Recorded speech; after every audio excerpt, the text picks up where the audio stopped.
बाळूमामांची भाकणूक आणि भाकणुकीचा अर्थ. भाकणुकीला सुरुवात करण्याआधी चॅनलवरती नवीन असाल तर सबस्क्राईब करा आणि कमेंटमध्ये जय बाळूमामा लिहा. वाक्य: चालवीन चालवीन, क्रिया चालवीन. अर्थ: संत बाळूमामा येथे ईश्वरी सत्तेबद्दल सांगत आहेत. मी हे निसर्गचक्र आणि सृष्टीचे कार्य चालवत राहीन, म्हणजेच जगात जे काही घडत आहे किंवा भविष्यात जे घडणार आहे ते सर्व ईश्वराच्याच नियंत्रणाखाली आणि इच्छेने चालणार आहे. काळाशाचे हे चक्र सतत फिरत राहील. वाक्य: धोण्याच्या बाळाची मेघमाळा, आकाशाच्या फळा. अर्थ: मेघमाळा म्हणजे ढगांची दाटी आणि आकाशाच्या फळा म्हणजे आकाशातून मिळणारे फळ अर्थात पाऊस. जसा धोबी कपडे धुवून स्वच्छ करतो तसा हा पाऊस पृथ्वीला धुवून काढेल. आकाशातून पडणारा पाऊस हा निसर्गाचा एक खेळ असेल, ज्यातून पावसाचे रौद्र रूप पाहायला मिळेल. वाक्य: बांधा आड बांध, शिवा आड शिव. अर्थ: बांध म्हणजे शेताची हद्द आणि शिव म्हणजे गावाची हद्द. याचा अर्थ असा की निसर्गाचा आणि पावसाचा लहरीपणा इतका वाढेल की एका शेतकऱ्याच्या बांधावर जोरदार पाऊस पडेल, पण शेजारचे शेत मात्र कोरडेच राहील. एका गावात पाऊस पडेल तर अगदी लागून असलेल्या दुसऱ्या गावात दुष्काळ असेल. तसेच यातून भविष्यात शेताच्या बांधावरून आणि गावांच्या राज्याच्या सीमांवरून माणसांमध्ये वाढणारे वादही सूचित केले आहेत. वाक्य: मेघाची कावड, गैरहंगामी उदंड हाय. अर्थ: मेघाची कावड म्हणजे ढगातून कोसळणारे पाणी आणि गैरहंगामी म्हणजे वेळेवर न येणारा अवकाळी. उदंड म्हणजे अतिप्रचंड, म्हणजेच भविष्यात पावसाचे कोणतेही ठराविक ऋतू शिल्लक राहणार नाहीत. पावसाळा नसताना अचानक आणि प्रचंड अवकाळी पाऊस पडेल, ज्यामुळे मोठे नुकसान होईल. वाक्य: मेघाच्या पोटी आजार हाय. अर्थ: हा मानवासाठी अत्यंत महत्त्वाचा आणि गंभीर इशारा आहे. पोटी म्हणजे आतमध्ये. पडणाऱ्या पावसाच्या पाण्यातून किंवा ढगातून नवीन आजार निर्माण होतील. प्रदूषित पावसामुळे, दूषित पाण्यामुळे किंवा हवामानातील अचानक बदलांमुळे जगात नवनवीन आणि भयंकर आजार पसरतील. वाक्य: द्रोणागिरी डोंगरावर देव एका पायावर उभा राहिलाय, लागलाय दुनिया न्याहाळायला. अर्थ: द्रोणागिरीसारख्या पवित्र आणि उंच पर्वतावर परमेश्वर स्वतः एका पायावर कडक भूमिकेत किंवा तपस्येत उभा आहे. तो या संपूर्ण जगाकडे आणि माणसांच्या कर्मांकडे अत्यंत बारकाईने लक्ष ठेवून आहे. माणसे एकमेकांशी कसे वागत आहेत, निसर्गाचे कसे नुकसान करत आहेत, याचा हिशेब आणि न्यायनिवाडा करण्यासाठी देव सर्व काही वरून पाहत आहे. वाक्य: त्याच्या मागे अंधार, पुढे अंधार पडलाय. अर्थ: देवाबद्दल उल्लेख होता, त्याच्या संदर्भात हे वाक्य आहे. देवाच्या नजरेतून पाहताना मानवाचा भूतकाळही पापाने, अंधाराने भरलेला आहे आणि भविष्यातही अज्ञानाचा, संकटांचा आणि पापाचा अंधारच दाटलेला आहे. माणसाला योग्य मार्ग सापडत नाहीये, अशी ही अत्यंत गंभीर परिस्थिती आहे. वाक्य: जगात डोंगरा एवढं पाप आणि दोरी एवढं पुण्य शिल्लक आहे. अर्थ: आजच्या जगात माणसांचे वाईट कर्म, स्वार्थ आणि पाप हे एखाद्या मोठ्या डोंगरा इतके वाढले आहे. त्या तुलनेत जगात चांगुलपणा, भक्ती आणि पुण्य हे अगदी एखाद्या बारीक दोरीसारखे क्षुल्लक आणि थोडेच शिल्लक राहिले आहे. वाक्य: दोरीच्या आधारावर डोंगर तरलाय. अर्थ: हे वाक्य खूप मोठा अर्थ सांगून जाते. एवढे प्रचंड डोंगरा एवढे पाप जगात वाढले असले तरी या जगाचा अद्याप विनाश झालेला नाही. कारण जगात जे थोडेफार संत, सज्जन आणि चांगले लोक दोरी एवढे पुण्य उरले आहेत, त्यांच्याच पुण्याईच्या आधारावर ही पृथ्वी तग धरून आहे. वाक्य: पाऊस पाऊस, पाणी पाणी, कालवा करशिला. अर्थ: भविष्यात पाण्याची इतकी भयंकर टंचाई निर्माण होईल की माणसे पाण्यासाठी आणि पावसासाठी अक्षरशः टाहो फोडतील. कालवा करणे म्हणजे आरडाओरडा करणे किंवा व्याकुळ होऊन रडणे. पाण्याचा एक एक थेंब मिळवण्यासाठी माणसांना संघर्ष करावा लागेल. वाक्य: उन्हाळ्याचा पावसाळा, पावसाळ्याचा उन्हाळा होईल. अर्थ: निसर्गाचे चक्र पूर्णपणे बिघडून जाईल. ऋतुचक्र बदलेल. जेव्हा उन्हाळा असेल तेव्हा अचानक अवकाळी पाऊस पडेल आणि जेव्हा मुख्य पावसाळा असेल तेव्हा पावसाचा थेंबही पडणार नाही. कडक उन्हाळ्यासारखी परिस्थिती जाणवेल. वाक्य: कर्माचा पाऊस धर्माचे पीक होईल. अर्थ: निसर्गाच्या नियमानुसार पाऊस पडणं बंद होईल. यापुढे पाऊस माणसांच्या कर्मानुसार पडेल. जर लोकांनी चांगले कर्म केले तरच पाऊस पडेल. आणि धर्माचे पीक म्हणजे जो माणूस नीतीनं आणि धर्मानं वागेल त्याच्याच शेतात चांगले पीक येईल आणि त्याला फळ मिळेल. पापानं वागणाऱ्यांना निसर्ग साथ देणार नाही. वाक्य: पावसाअभावी पेरणीच्या ऋतूत बदल होत जातील. अर्थ: वेळेवर पाऊस न पडल्यामुळे शेतकऱ्यांचे पूर्ण वेळापत्रक कोलमडेल. ज्या ठराविक नक्षत्रांवर उदाहरणार्थ मृग, रोहिणी पूर्वी पेरण्या होत असत त्या वेळेवर होणार नाहीत आणि शेतकऱ्यांना नाईलाजाने पेरणीच्या वेळा बदलाव्या लागतील. वाक्य: कोल्हापूरच राजघराण क्षत्रिय वंशाच हाय. अर्थ: बाळूमामा या ओळीतून कोल्हापूरच्या गादीचा आणि राजघराण्याचा मोठा सन्मान करत आहेत. कोल्हापूरचे राजघराणे हे खऱ्या शूर आणि पवित्र क्षत्रिय वंशाचे आहे. यावर ते शिक्कामोर्तब करत आहेत. या गादीचे महत्त्व भविष्यातही अबाधित राहील. वाक्य: 9397 ती भोम बरोबर हाय. अर्थ: ही भाकणुकीतील एक अत्यंत गूढ आणि सांकेतिक ओळ आहे. भोंब म्हणजे केलेली मोठी गर्जना किंवा दिलेला इशारा. 937 या आकड्यांमागे भविष्यातील एखादे महत्त्वाचे साल, विशिष्ट कालावधी किंवा ग्रहांची स्थिती लपलेली असू शकते. बाळूमामा सांगत आहेत की या विशिष्ट अंकांशी संबंधित मी जी काही भविष्यवाणी केली आहे ती अगदी तंतोतंत खरी ठरेल. वाक्य: आदमापूरचा आघात मोठा हाय. माझी विटंबना करशिला तर मातीत मिसळून जाशिला. अर्थ: आदमापूर हे ठिकाण अत्यंत जागृत आहे आणि तिथली शक्ती खूप मोठी आहे. जर कोणी अहंकारातून आदमापूरची किंवा बाळूमामांची निंदा, अपमान किंवा विटंबना करण्याचा प्रयत्न केला तर त्याचा पूर्णपणे सत्यानाश होईल. तो माणूस अक्षरशः मातीत मिसळून जाईल.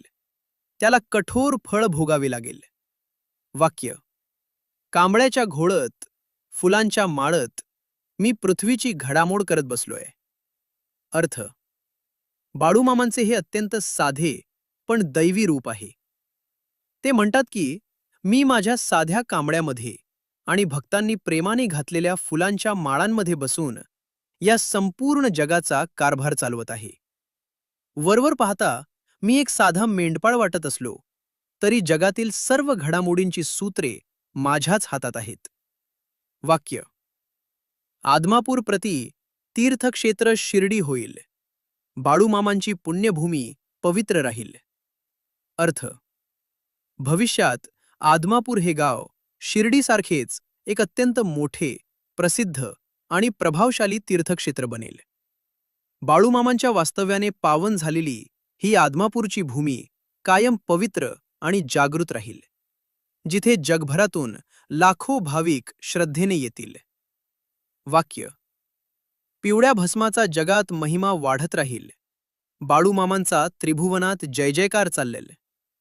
अर्थ: बाळूमामांच्या पिवळ्या भस्माचे महत्त्व आणि त्याचे चमत्कार संपूर्ण जगात वाढतील. या भस्मामुळे लोकांची संकटे आणि आजार दूर होतील. स्वर्ग, मृत्यू आणि पाताळ या तिन्ही लोकात, त्रिभुवनात बाळूमामांच्या नावाची कीर्ती पसरेल आणि त्यांचा जय जयकार होईल. वाक्य: आदमापूरच्या पुजारी मानकरी यांना माझा आशीर्वाद हाय. अर्थ: आदमापूर मंदिरात जे पुजारी आणि मानकरी अत्यंत निष्ठेने, प्रामाणिकपणे आणि श्रद्धेने माझी सेवा करत आहेत त्यांच्यावर माझा कायम कृपाशीर्वाद राहील. देव त्यांच्या पाठीशी उभा राहील. वाक्य. आदमापूरच्या सबीना सोहळानीमध्ये फूट पाडशिला तर यमपुरी पाशिला. अर्थ. सबीना म्हणजे बाळूमामांच्या पालखीचा, रथाचा किंवा मेंढ्यांचा पवित्र उत्सव. या धार्मिक सोहळ्यात जर कोणी स्वतःच्या स्वार्थासाठी वाद निर्माण केले, राजकारण केले किंवा भक्तांमध्ये फूट पाडण्याचा प्रयत्न केला तर त्याला देवाची भयंकर शिक्षा मिळेल. म्हणजेच भयंकर संकटांना किंवा मरणप्राय वेदनांना सामोरे जा. इथे 33 कोटी देवांचा दरबार भरलाय. आदमापूर हे केवळ एक साधे गाव किंवा मंदिर नसून तिथे साक्षात हिंदू धर्मातील 33 कोटी देवतांचा वास आहे. बाळूमामांच्या या दरबारात सर्व देवांची शक्ती एकवटलेली आहे. त्यामुळे आदमापूरचे हे ठिकाण परमपवित्र आणि साक्षात ईश्वराचे निवासस्थान आहे. शेती, धान्य आणि निसर्ग. धावण्याला धावीन, नवसाला पावीन, ही धर्माची गादी हाय. धर्माच्या गादीला तुम्ही रामराम करा. बाळूमामा भक्तांना आश्वासित करत आहेत की संकटाच्या वेळी जो मला मनापासून हाक मारेल त्याच्या मदतीसाठी मी धावत जाईन. भक्तांनी श्रद्धेनं केलेले नवस मी नक्की पूर्ण करेन. आदमापूरचे हे स्थान म्हणजे केवळ एक मंदिर नसून साक्षात धर्माची, सत्याची व न्यायाची गादी आहे. त्यामुळे या पवित्र आणि सत्य स्वरूप गादीसमोर तुम्ही नम्रपणे नतमस्तक व्हा. रामराम करा. तुमचे नक्कीच कल्याण होईल. पिंजऱ्यातील राघू भाषण करील. पहिला मोगरा धुपून जाईल. दुसरा मोगरा मध्यम राहील, उडान मारेल. तिसरा मोगरा राजी बसेल. तुम्ही बघाल. पिंजऱ्यातील राघू भाषण करील. ही विज्ञानाची आणि तंत्रज्ञानाची भविष्यवाणी आहे.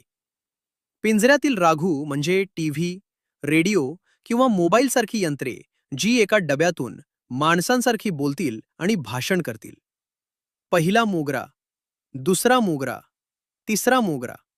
येथे मोगरा हा शब्द शेतातील पीक, विशेषतः ज्वारीचे पीक आणि पावसाच्या टप्प्यांसाठी वापरला आहे. पहिल्या टप्प्यातील पीक किंवा पेरणी पावसाअभावी किंवा अतिपावसाने वाया जाईल, धुपून जाईल. दुसऱ्या टप्प्यातील पीक मध्यम स्वरूपाचे येईल. ते नुसतेच वेगाने वाढेल पण त्याला चांगले फळ किंवा कणीस धरणार नाही. मात्र तिसऱ्या टप्प्यात केलेली पेरणी किंवा तिसरे पीक अत्यंत उत्तमरित्या साधेल आणि चांगले उत्पन्न देईल. आणि हे सर्व निसर्गाचे चक्र तुम्ही स्वतः तुमच्या डोळ्यांनी भविष्यात पाहाल. अश्विनी, भरणी, कार्तिकी, रोहिणी, मिरगाच्या बहिणी. सरती रोहिणी निघता, मिरग कुणी कोकण बांधारी, कुरी मिरविल. अश्विनी, भरणी, कार्तिकी, कृतिका, रोहिणी, मिरगाच्या बहिणी हे पावसाच्या नक्षत्रांचे वर्णन आहे.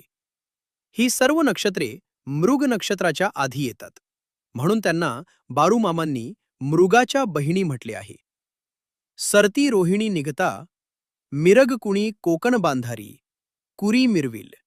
कुरी म्हणजे शेतात पेरणी करण्यासाठी वापरले जाणारे साधन. बाळूमामा पावसाच्या वेळापत्रकातील बदलांबद्दल सांगत आहेत. जेव्हा रोहिणी नक्षत्र संपत येईल आणि मृग नक्षत्र सुरू होईल तेव्हा पावसाचे प्रमाण बदलेल. योग्य वेळी पाऊस न पडल्यामुळे शेतकऱ्यांची पेरणीची वेळ चुकेल. कुठे कोकणाच्या सीमेवर, बांधावर तर कुठे दुसऱ्याच भागात शेतकरी पेरणीचे कुरी चालवतील. म्हणजेच पावसाचे आणि पेरणीचे पूर्वीचे चक्र भविष्यात पूर्णपणे बदलून जाईल आणि लहरी हवामानानुसार शेतकऱ्यांना पेरणी करावी लागेल. बांधा आड बांध, शिवा आड शिव. रोहिणीचा पेरा जसा काय, मोत्याचा तुरा साधल तो सोबती. बांधा आड बांध, शिवा आड शिव. पावसाचा लहरीपणा इतका वाढेल की एका शेतकऱ्याच्या शेतात बांधावर पाऊस पडेल पण शेजारचे शेत कोरडे राहील. एका गावात शिवेत पाऊस असेल तर शेजारच्या गावात दुष्काळ असेल.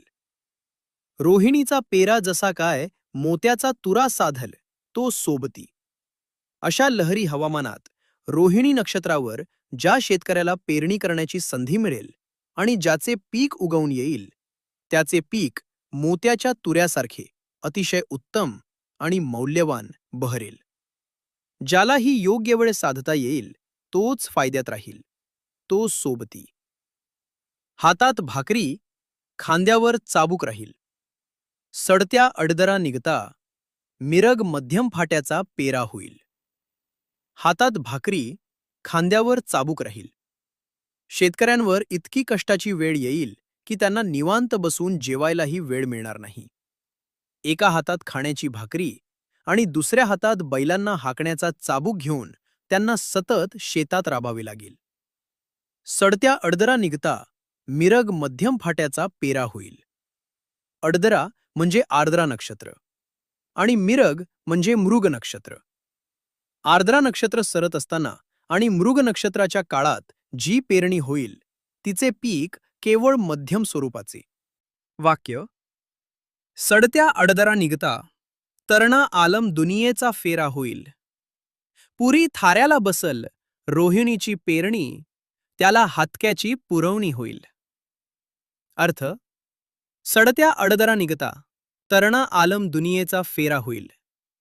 आर्द्रा नक्षत्र संपता संपता तरुण पिढीला आणि या संपूर्ण जगाला, आलम दुनियेला, एका मोठ्या संकटाच्या किंवा कष्टाच्या फेऱ्यातून जावे लागेल. पुरी थाऱ्याला बसल रोहिणीची पेरणी, त्याला हातक्याची पुरवणी होईल. ज्यांनी रोहिणी नक्षत्रात पेरणी केली आहे त्यांचे पीक पूर्णपणे स्थिर होईल, थाऱ्याला बसेल उत्तम येईल. आणि त्या पिकाला हातक्याची म्हणजे हस्त नक्षत्राच्या पावसाची चांगली जोड पुरवणी मिळेल, ज्यामुळे ते पीक वाचेल. वाक्य: देवधान्य मध्यम पिकल, राजधान्य उदंड पिकल. धारण धोरण जगाचे जीवन होईल. अर्थ: देवधान्य मध्यम पिकल, राजधान्य उदंड पिकल. जे धान्य देवाला नैवेद्यासाठी किंवा पवित्र मानले जाते, जसे की विशिष्ट प्रकारचे गहू, तांदूळ किंवा जुनी पारंपरिक पिके, ते कमी किंवा मध्यम प्रमाणात पिकेल. पण जे राजधान्य आहे, म्हणजेच व्यापारी पिके किंवा सर्वसामान्यांचे मुख्य अन्न, ते भरपूर उदंड पिकेल. धारण धोरण जगाचे जीवन होईल. लोकांचे जीवन हे केवळ साठवणूक, महागाई आणि बाजारातील धोरणांवर धारण धोरण अवलंबून राहील. धान्याचे भाव आणि सरकारचे नियम यावरच माणसांचे जगणे ठरेल. वाक्य: खड्याच्या काठी 3 मापटी म्हणशिला, 3 मापटी म्हणता म्हणता शेरावर येईल. अर्थ: हे शेतकऱ्यांच्या उत्पन्नातील घटीबद्दलचे मोठे भाकीत आहे. खडे म्हणजे जिथे धान्याची मळणी केली जाते ती जागा. मापटी आणि शेर ही धान्य मोजण्याची जुनी मापे आहेत. मापटी हे मोठे माप असते, तर शेर हे त्याहून खूप लहान. बाळूमामा म्हणतात की शेतात पीक खूप चांगले आल्यासारखे वाटेल. खड्यावर उभा राहून शेतकरी अंदाज करेल की मला 3 मापटी भरपूर धान्य मिळेल. पण प्रत्यक्षात जेव्हा तो धान्य मोजायला बसेल तेव्हा त्याच्या हाती फक्त एक शेर अतिशय कमी धान्य लागेल. म्हणजेच पीक दिसायला चांगले दिसेल, पण प्रत्यक्षात उत्पन्न खूपच कमी निघेल. वाक्य: शेरावर म्हणता म्हणता चिपट्यावर येईल. अर्थ: मागील ओळीचा संदर्भ: शेतकऱ्याला वाटेल की आपल्याला शेरभर तरी धान्य मिळेल, पण प्रत्यक्षात पीक इतके घटेल की ते शेरावरून चिपट्यावर, शेरापेक्षाही खूप लहान मापावर येईल. म्हणजेच शेतकऱ्याचे कष्ट भरपूर असतील, पण निसर्गाच्या लहरीपणामुळे हाती लागणारे उत्पन्न मात्र अत्यंत कमी, निराशाजनक असेल.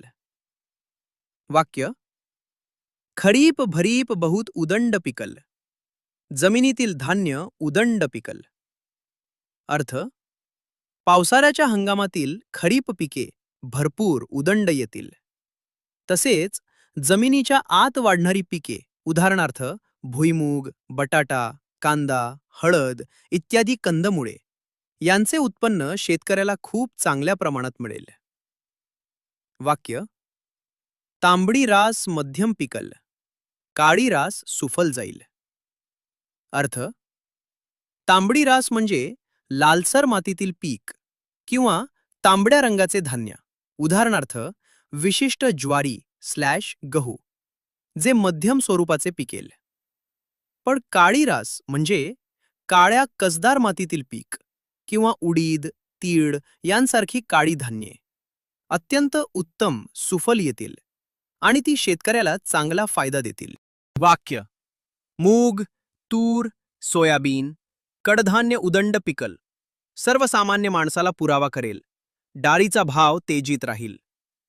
अर्थ: मूग, तूर, सोयाबीन यांसारखी कडधान्ये शेतात भरपूर प्रमाणात पिकतील. त्यामुळे सर्वसामान्य माणसाला खाण्यासाठी ती पुरेशी उपलब्ध होतील, पुरावा करेल. मात्र असे असले तरी व्यापारीकरणामुळे बाजारात डाळींचे भाव नेहमी वाढलेले, तेजीत राहतील. उत्पन्न चांगले असूनही महागाई कमी होणार नाही. वाक्य: पांढरे धान्य उदंड पिकल, गोरगरीब माणसांना पुरावा करेल, महिन्याच धान्य इथून पुढे पिकेल. अर्थ: पांढऱ्या रंगाचे धान्य जसे की ज्वारी, तांदूळ भरपूर पिकेल, ज्यामुळे गोरगरीब जनतेची भूक भागेल. यातील सर्वात मोठे भाकीत म्हणजे महिन्याचं धान्य इथून पुढे पिकेल. याचा अर्थ भविष्यात संकरित हायब्रिड बियाणे येतील, जी पूर्वीसारखी वर्षभर शेतात न राहता अवघ्या काही महिन्यातच झटपट तयार होतील. वाक्य: तांबडी कळी मध्यम पिकेल, ताजब्यातून जोकल धान्य, दारात वैरण कोणात ठेवशिला, वैरण सोन्याची होईल. अर्थ: तांबड्या रंगाची पिके मध्यम येतील. ताजब्यातून जोकल धान्य म्हणजे धान्य पूर्वीसारखे मापाने न मोजता तराजूत काट्यात, ताजब्यात वजनावर मोजून विकले जाईल. पुढे बाळूमामा अत्यंत भयंकर इशारा देतात की धान्यापेक्षा जनावरांच्या चाऱ्याची, वैरणीची मोठी टंचाई निर्माण होईल. चारा इतका महाग होईल की त्याला सोन्यासारखी किंमत येईल आणि तो दारात न ठेवता घरात सुरक्षित कोपऱ्यात, कोणात लपून ठेवावा लागेल. वाक्य: सांभाळून रहा, धान्य आणि वैरणीची इथून तिथून पुढे चोरी होईल. अर्थ: बाळूमामा स्पष्ट इशारा देत आहेत की भविष्यात परिस्थिती इतकी अवघड होईल की चोरटे सोन्या चांदीची नाही, तर पोटासाठी धान्याची आणि जनावरांसाठी चाऱ्याची, वैरणीची चोरी करतील. त्यामुळे शेतकऱ्यांनी आपले धान्य आणि चारा अतिशय सांभाळून ठेवला पाहिजे. वाक्य: कानानं ऐकशिला, डोळ्यानं बघकशिला, गव्हाची पेंडी मध्यम पिकल. अर्थ: मी आता जी काही भविष्यवाणी करत आहे ती भविष्यात तुम्ही स्वतःच्या कानांनी ऐकाल आणि हे सर्व प्रत्यक्ष घडताना तुमच्या डोळ्यांनी पाहाल. गव्हाचे पीक हे फार भरपूर येणार नाही, तर ते केवळ मध्यम स्वरूपाचेच राहील. राजकारण, समाज आणि भविष्यातील संकटे. बांधा आडबांध, शिवा आडशिव. महाराष्ट्रात नदीजोड प्रकल्प येईल. दुष्काळग्रस्त भाग पाण्याखाली येईल. पावसाचा लहरीपणा तर राहीलच, पण भविष्यात पाण्याचा प्रश्न सोडवण्यासाठी महाराष्ट्रात नदीजोड प्रकल्प राबवला जाईल. नद्या एकमेकांना जोडल्या गेल्यामुळे जे भाग वर्षानुवर्ष दुष्काळात होरपळत होते तिथे मुबलक पाणी पोहोचेल आणि तो संपूर्ण दुष्काळी भाग सिंचनाखाली येईल. आनंदवन होईल. भारत देशात समान नागरिक कायदा हक्क येईल. दुष्काळी भागात पाणी पोहोचल्यामुळे शेती बहरेल आणि सर्वत्र हिरवळ व आनंद पसरेल. त्या भागाचे जणू आनंदवन होईल. तसेच संपूर्ण भारत देशामध्ये सर्व जाती धर्माच्या नागरिकांसाठी एकच आणि समान नागरी कायदा लागू होईल. गोरगरीब जनता सुखी राहील, आनंदात राहील. महाराष्ट्र राज्यात एनरॉनची वीज येईल. शेतीतील सुधारणा आणि कायद्यातील बदलांमुळे गोरगरीब लोक सुखी आणि समाधानी जीवन जगतील. तंत्रज्ञानाच्या प्रगतीमुळे महाराष्ट्रात एनरॉन सारख्या परदेशी किंवा खाजगी कंपन्यांचे मोठे वीज निर्मिती प्रकल्प सुरू होतील.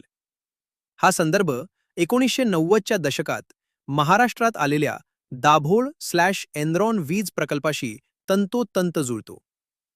लाईटी अभावी जनजीवन विस्कळीत होईल. सीमा प्रश्न राजकीय चर्चेत राहतील. मोठे वीज प्रकल्प येऊनही भविष्यात विजेची मोठी टंचाई निर्माण होईल आणि सततच्या भारनियमनामुळे लोकांचे रोजचे जगणे विस्कळीत होईल. महाराष्ट्र आणि कर्नाटक राज्यांमधील सीमा प्रश्न हा कायमच राजकारण्यांच्या चर्चेचा, स्वार्थाचा आणि राजकारणाचा मुख्य मुद्दा बनून राहील. कर्नाटक राज्यात इथून पुढे मोठा गोंधळ चालेल.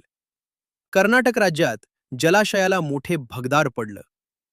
कर्नाटक राज्याच्या राजकारणात आणि सामाजिक जीवनात मोठी अस्थिरता, वाद आणि गोंधळ निर्माण होईल. सर्वात मोठा आणि भयंकर इशारा असा की कर्नाटकातील एखाद्या अत्यंत मोठ्या धरणाला भविष्यात मोठे भगदाड पडेल. कर्नाटक राज्यात चौथाई कोणा ओस पडेल, जलमय होईल. धरण फुटल्यामुळे जो भयंकर जलप्रलय येईल त्यात कर्नाटक राज्याचा तब्बल 1/4 भाग पूर्णपणे पाण्याखाली जाईल. मोठी जीवितहानी आणि वित्तहानी होऊन तो संपूर्ण भाग निर्मनुष्य आणि ओसाड पडेल. निपाणी भागात मोठा गोंधळ माजेल. अतिरेकी लोक सुटतील, बॉम्बस्फोट करतील, जाळपोळ होईल.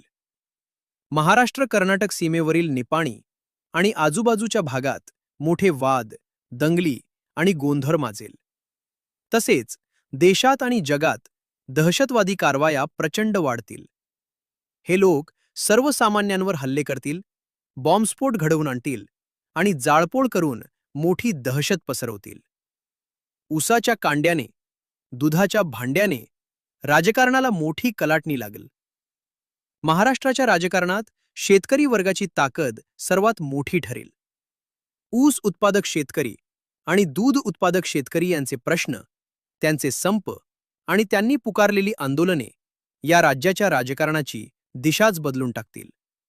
सत्तेवर कोण बसेल हे या शेतकऱ्यांच्याच भूमिकेवरून ठरेल आणि राजकारणाला मोठी कलाटणी मिळेल.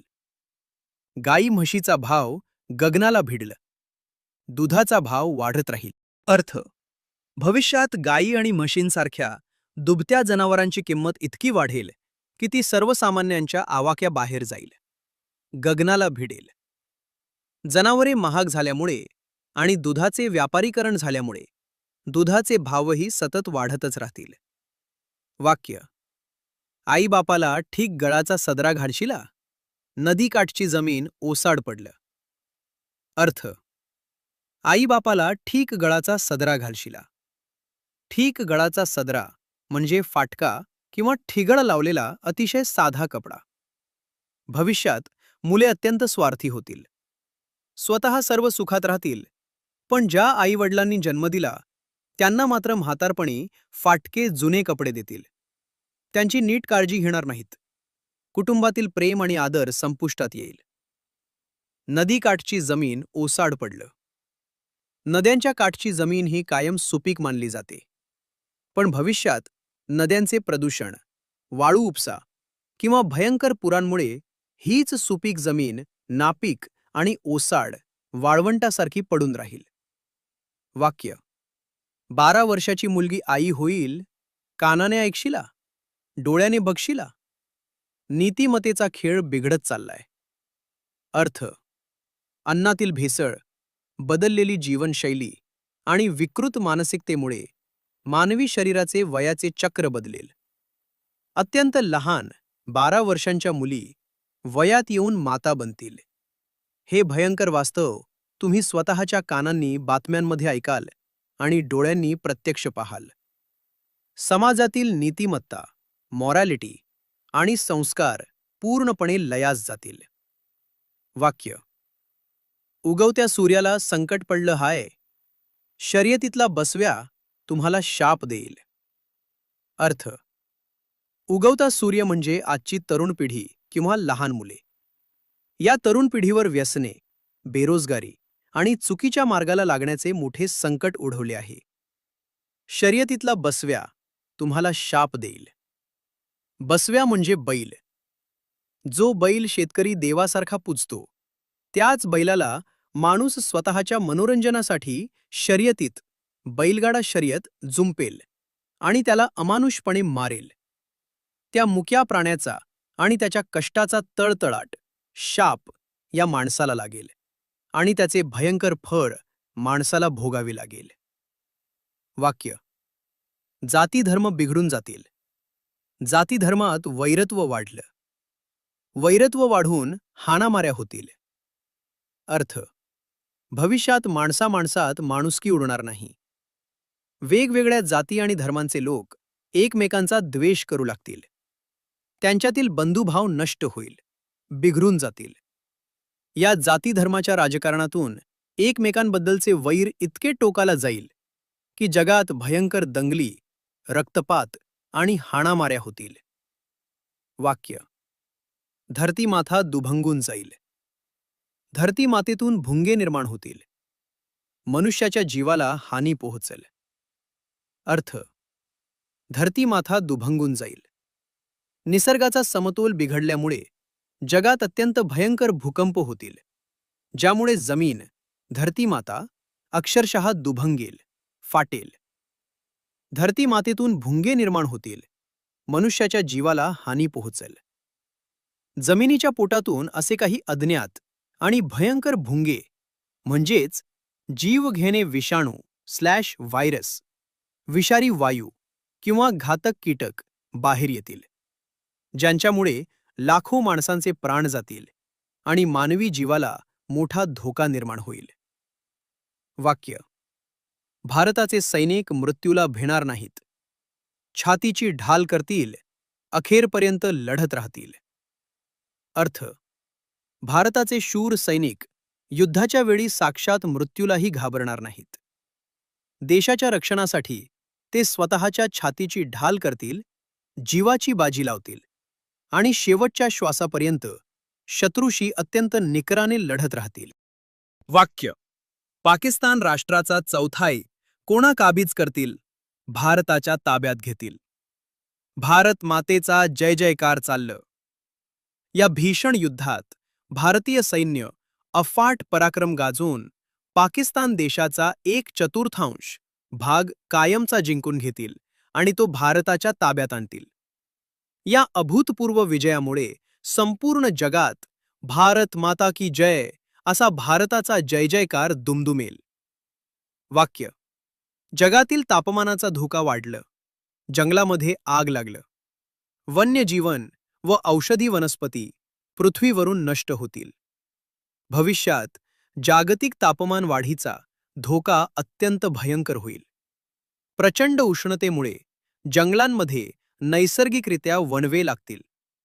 या आगीत आणि हवामान बदलात अनेक दुर्मिळ वन्यजीव, प्राणी आणि मौल्यवान आयुर्वेदिक औषधी वनस्पती पृथ्वीवरून कायमच्या नष्ट होतील.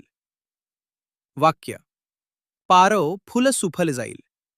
पिवळं फूल उदंड पिकल, मोलाने विकेल. पांढरं फूल मध्यम पिकल. फुलांच्या शेतीबद्दलचे हे भाकीत आहे. पारव फूल चांगले पीक देईल. पिवळं फूल शेतात भरपूर पिकेल आणि त्याला बाजारात सोन्यासारखी मोठी किंमत मिळेल. तर पांढरं फूल हे केवळ मध्यम स्वरूपाचेच पिकेल. वाक्य. तांबडं फूल उदंड पिकल. देव धर्माला पुरावा करल. लाल रंगाचे फूल शेतात मोठ्या प्रमाणावर पिकेल आणि ते देवाला वाहण्यासाठी व धार्मिक कार्यांसाठी मुबलक प्रमाणात उपलब्ध होईल. वाक्य. लुगडी, घोंगडी, कपडा लत्ता काही वर्षांनी फुकाचे होईल.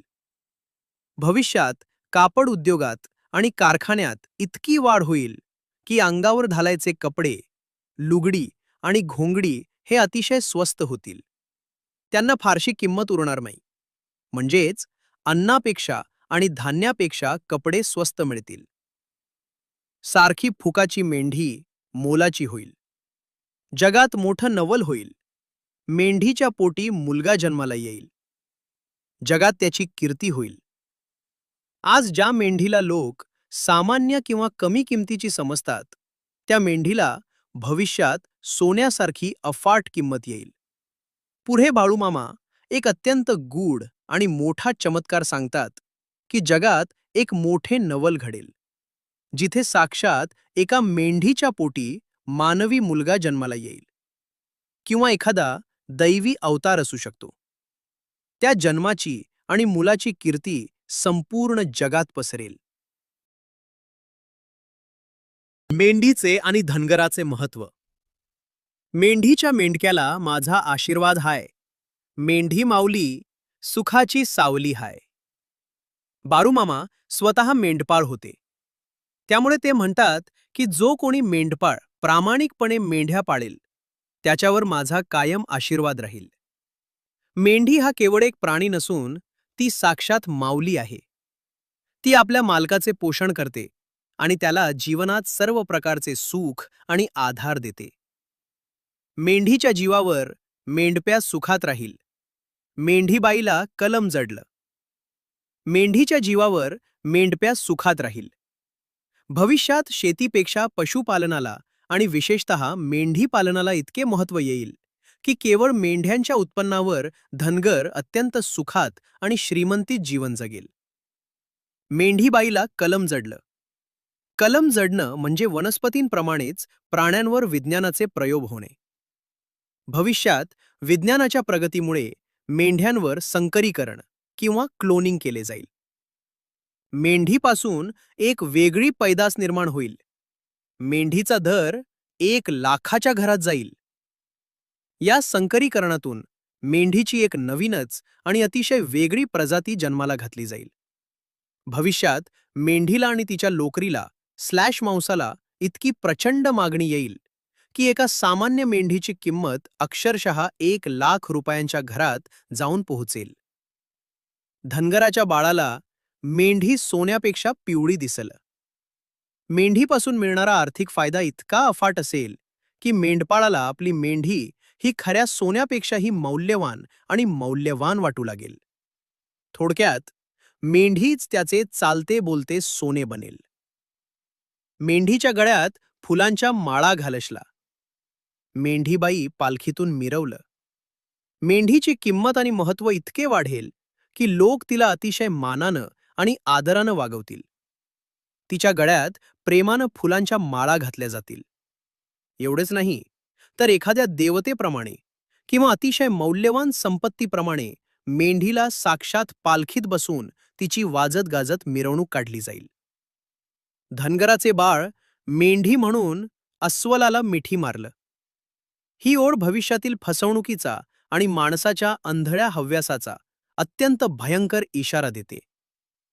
पैशाच्या लालसेपोटी माणसाची दृष्टी इतकी आंधळी होईल किंवा बाजारात इतकी मोठी फसवणूक वाढेल की तो जास्त फायद्याच्या आशेनं मेंढी समजून चुकून अस्वलासारख्या हिंस्त्र आणि जीव घेण्या प्राण्याला मिठी मारेल.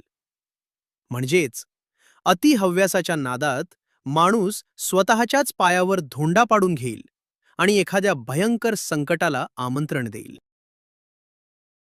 शेतकरी, अर्थव्यवस्था आणि आजार. वाक्य. साखर सम्राटांची खुर्ची डळमळत राहील. साखरेचा भाव तेजी मंदीत राहील. महाराष्ट्राच्या राजकारणात आणि अर्थकारणात दबदबा असलेल्या साखर सम्राटांची, साखर कारखान्यांच्या मालकांची, नेत्यांची सत्ता आणि खुर्ची भविष्यात धोक्यात येईल किंवा अस्थिर राहील. साखरेचे बाजारातील भाव कधी खूप वाढतील तर कधी एकदम खाली येतील.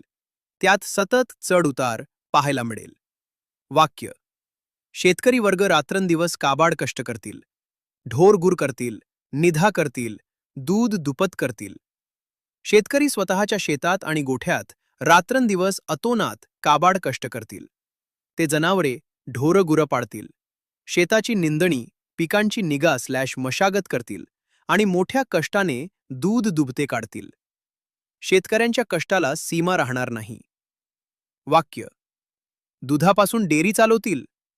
डेअरीचा मॅनेजर मलई खाईल व दूध उत्पादक कर्जात जाईल. हे सहकार क्षेत्रातील भ्रष्टाचाराचे अचूक भाकीत आहे. शेतकरी स्वतःचे रक्त आटवून दूध उत्पादक संस्था उभी करतील, पण त्या डेअरीचा कारभार पाहणारा व्यवस्थापक आणि अधिकारी भ्रष्टाचाराच्या माध्यमातून सगळा नफा स्वतःच्या घशात घालतील आणि ज्याने खऱ्या अर्थाने दूध पिकवले तो गरीब शेतकरी मात्र कायम कर्जाच्या ओझ्याखालीच दबलेला राहील. वाक्य. शुगर फॅक्टरीचा मॅनेजर आनंदात राहील. साखरेचा भाव काही दिवस उच्चांक गाठेल. दुधाप्रमाणेच साखर कारखान्यांची अवस्था होईल. कारखान्याचे मॅनेजर आणि अधिकारी मात्र गडगंज पैसे कमवून आरामात आणि आनंदात राहतील. बाजारात साखरेचे भाव वाढून काही काळासाठी ते सर्वोच्च पातळीवर जातील, पण त्याचा फायदा शेतकऱ्याला मिळणार नाही. वाक्य. साखरेचे पोते मोलाने विकेल, गुळाचा भाव वाढत राहील. साखरेचे पोते अतिशय महाग विकले जाईल. साखरेबरोबरच पारंपरिक पद्धतीने तयार होणाऱ्या गुळाची मागणी वाढेल आणि गुळाचे भावही बाजारात सतत वाढत राहतील. रसभांडे उदंड विकेल. रसाला धारण, माणसाला मरण येईल. उसाच्या रसाची विक्री प्रचंड वाढेल. रसाला चांगली किंमत मिळेल, पण दुसरीकडे साखरेच्या आणि गोड पदार्थांच्या अतिसेवनामुळे माणसाला नवनवीन आजार, मधुमेह/डायबिटीस जडतील आणि त्यातून माणसाला अकाली मरण येईल. उसाचा काऊस होईल, रस्त्यावर पडेल. सरतेशेवटी औषधाला मिळणार नाही. उसाचा काऊस होईल, रस्त्यावर पडेल. काऊस म्हणजे उसाचे वाळलेले पाचट किंवा कचरा. एका वेळी उसाचे इतके अतिरिक्त उत्पादन होईल की कारखाने ऊस नेणार नाहीत आणि तो ऊस कचऱ्यासारखा रस्त्यावर किंवा शेतात पडून राहील. सरतेशेवटी औषधाला मिळणार नाही. पण निसर्गाचे चक्र असे फिरेल की त्यानंतर उसाचा असा काही दुष्काळ पडेल की औषधासाठी जरी ऊस शोधला तरी तो कुठेही मिळणार नाही. वाक्य. उसासाठी राज्यात आंदोलन निघतील. गावोगावी खेडोपाडी दंगाधोपा जारोर होईल. अर्थ. उसाला योग्य भाव मिळावा यासाठी संपूर्ण महाराष्ट्र राज्यात शेतकऱ्यांची भयंकर आंदोलनं उभी राहतील.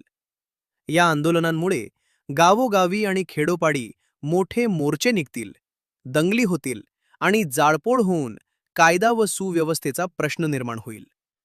वाक्य. मांडवाच्या दारी 3,500 म्हणशीला. 3,500 म्हणता 3,400 वर येईल, चढेल उतरेल. अर्थ.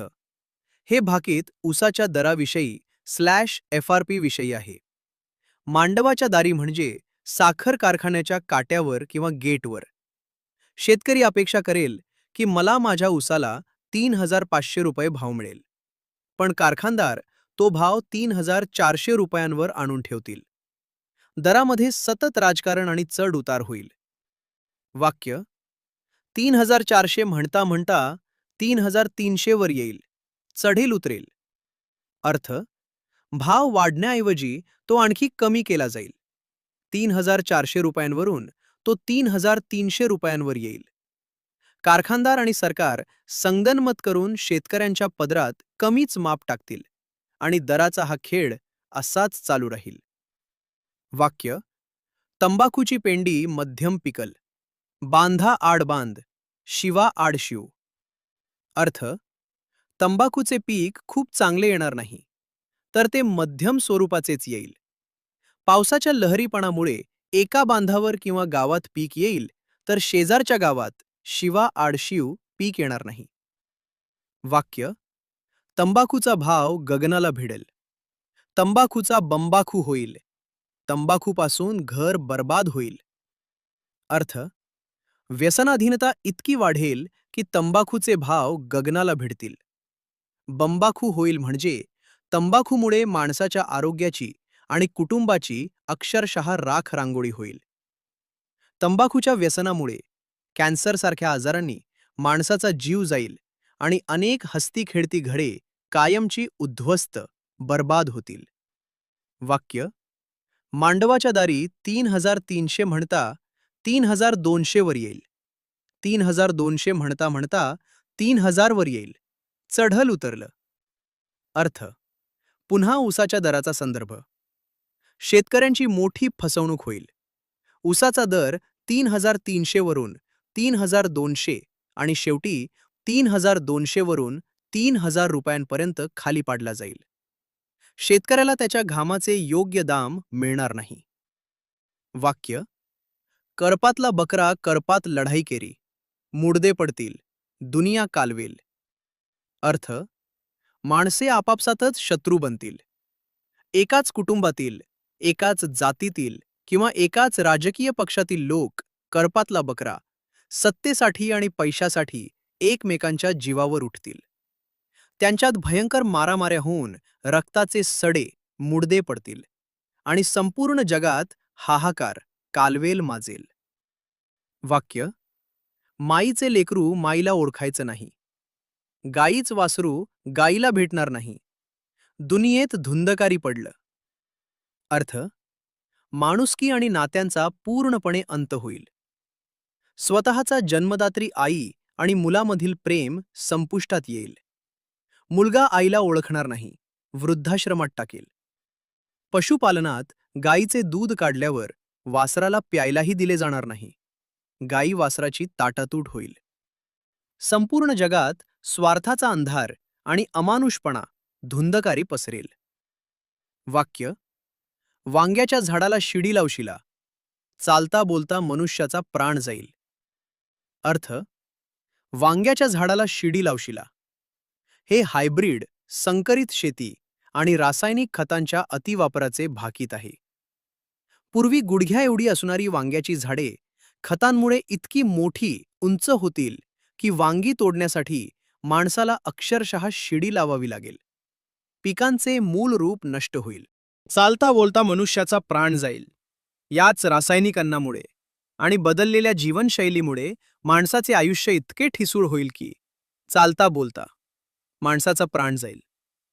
मृत्यू कधी आणि कसा येईल याचा काहीही भरवसा उरणार नाही. वाक्य: उशाची भाकरी उशाला राहील. माझं माझं म्हणू नका, हे भ्रांतीच ओझं होईल. उशाची भाकरी उशाला राहील. उशाला म्हणजे उशागती किंवा उद्याच्या सकाळसाठी. भविष्यात मृत्यू इतका अचानक येईल की माणसाने उद्या खाण्यासाठी किंवा सकाळी खाण्यासाठी रात्री उशागती ठेवली भाकरी तशीच पडून राहील, पण तो माणूस ती खायला जिवंत नसेल. माझं माझं म्हणू नका, हे भ्रांतीच ओझं होईल. त्यामुळे या जगात हे माझं आहे, ते माझं आहे असा संपत्तीचा आणि पैशाचा अहंकार करू नका. ही सगळी माया आणि संपत्ती एक भ्रांती आहे. मृत्यूनंतर हे सर्व इथेच राहणार आहे. त्यामुळे या खोट्या मोहाचे ओझे डोक्यावर वाहून स्वतःचे आयुष्य वाया घालवू नका. वाक्य: हा पाण्याचा बुडबुडा हाय, पाण्याचा कप विकत मिळा. हा पाण्याचा बुडबुडा हाय. माणसाचे हे जीवन म्हणजे पाण्याच्या बुडबुड्यासारखे अत्यंत क्षणभंगुर आहे. तो कधी फुटेल आणि माणसाचा श्वास कधी थांबेल याचा काहीही भरवसा नाही. पाण्याचा कप विकत मिळा. पूर्वीच्या काळी पाणी कोणी विकत घेईल याची कल्पनाही करणं कठीण होते. पण बाळूमामांनी अचूक भाकीत केले की भविष्यात नद्या विहिरी आटतील, पाणी प्रदूषित होईल आणि तहान भागवण्यासाठी माणसाला साधे पिण्याचे पाणी दुकानातून पैशाने विकत घ्यावे लागेल. वाक्य: जाळ ताप खोकला उदंड हाय, 18 तऱ्हेचा मनुष्याला आजार होईल. जाळ ताप खोकला उदंड हाय. अंगाची लाही लाही करणारा ताप आणि भयंकर खोकला असे संसर्गजन्य आजार जगात प्रचंड वेगाने पसरतील. 18 तऱ्हेचा मनुष्याला आजार होईल. विज्ञानानं कितीही प्रगती केली तरी भविष्यात माणसाला असे 18 प्रकारचे अनेक नवनवीन आणि गंभीर आजार जडतील, ज्यावर डॉक्टरांनाही लगेच उपाय सापडणार नाही. वाक्य: आड चुकल पण खेड चुकणार नाही. आपली जागा 3.5 हात आहे. आड चुकल पण खेड चुकणार नाही. आड म्हणजे विहीर आणि खेड म्हणजे गाव किंवा अंतिम मुक्काम. चालताना कदाचित वाटेतील विहीर चुकेल, पण माणसाला जो मृत्यूचा मुक्काम गाठायचा आहे तो कधीच चुकणार नाही. मृत्यू हेच अंतिम सत्य आहे. आपली जागा 3.5 हात आहे. माणसाने आयुष्यभर कितीही एकर जमिनीचे आणि संपत्तीचे ढीग गोळा केले तरी मेल्यावर त्याला पुरण्यासाठी किंवा जाळण्यासाठी फक्त 3.5 हात माणसाच्या शरीरा इतकीच जागा लागते. त्यापेक्षा जास्त जागा तो सोबत नेऊ शकत नाही. 5ही बोटांनी मनुष्याने व्यवहार करावा. लाकूड सोन्याचे होईल, सांभाळून राहा. 5ही बोटांनी मनुष्याने व्यवहार करावा. माणसाने जीवन जगताना हाताच्या 5ही बोटांनी प्रामाणिकपणे कष्ट करावेत, नीतीने व्यवहार करावा आणि त्याच 5 बोटांनी गोरगरिबांना सढळ हाताने दानधर्म करावा. लाकूड सोन्याचे होईल, सांभाळून रहा. भविष्यात जंगलतोड इतकी भयंकर वाढेल की झाडे शिल्लक राहणार नाहीत. लाकूड मिळवणे इतके कठीण होईल की त्याला सोन्यासारखा भाव येईल. अगदी माणसाला मेल्यावर सरणावर जाळण्यासाठी सुद्धा लाकडे मिळणे मुश्किल होईल. म्हणून आताच निसर्गाचे रक्षण करा आणि सावध रहा. युद्ध आणि राष्ट्रांची स्थिती. वाक्य. कोरिया चीन देश जगासाठी घातक ठरतील. भारत पाकिस्तान छुपे युद्ध सुरूच राहील. अर्थ. उत्तर कोरिया आणि चीन हे देश त्यांच्या विस्तारवादी आणि हुकुमशाही धोरणांमुळे संपूर्ण जगाच्या शांततेसाठी अत्यंत धोकादायक, घातक ठरतील. त्याचवेळी भारत आणि पाकिस्तान यांच्यात समोरासमोर थेट मोठे युद्ध न होता सीमेवर दहशतवाद आणि कुरबुरींच्या माध्यमातून छुपे युद्ध, प्रॉक्सी वॉर / शीतयुद्ध सतत सुरूच राहील. वाक्य. शहरे उद्ध्वस्त होतील. चीन देश भारतावर आक्रमण करलं. अर्थ. भविष्यात होणाऱ्या युद्धांच्या आणि विनाशकारी शस्त्रांच्या वापरामुळे जगातील अनेक मोठी आणि प्रगत शहरे पूर्णपणे नष्ट, उद्ध्वस्त होतील. याच अस्थिरतेच्या काळात चीन हा देश भारताच्या सीमेवर प्रत्यक्ष लष्करी हल्ला, आक्रमण करेल. वाक्य. भारतीय सैनिक छातीचे ढाल करून लढत राहतील. देशावर होणारे आक्रमण परतून लावतील. अर्थ. चीनसारख्या बलाढ्य शत्रूने हल्ला केलेला असला तरी भारताचे शूरवीर सैनिक अजिबात मागे हटणार नाहीत. ते शत्रूच्या तोफा गोळ्यांसमोर स्वतःच्या प्राणांची आहुती देऊन छातीची ढाल करून मातृभूमीचे रक्षण करतील. अफाट शौर्य गाजवून ते चीनचे हे भयंकर आक्रमण यशस्वीपणे मागे परतून लावतील. वाक्य.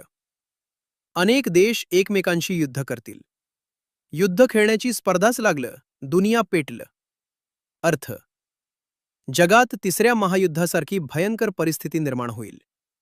अनेक देश सत्ता आणि वर्चस्व मिळवण्यासाठी एकमेकांच्या जीवावर उठतील. जणू काही युद्ध करणे ही एक स्पर्धाच बनली आहे असे वाटेल. आणि या सर्व संहारक शस्त्रास्त्रांमुळे संपूर्ण जग आगीच्या भक्ष्यस्थानी पडेल, दुनिया पेटेल. वाक्य.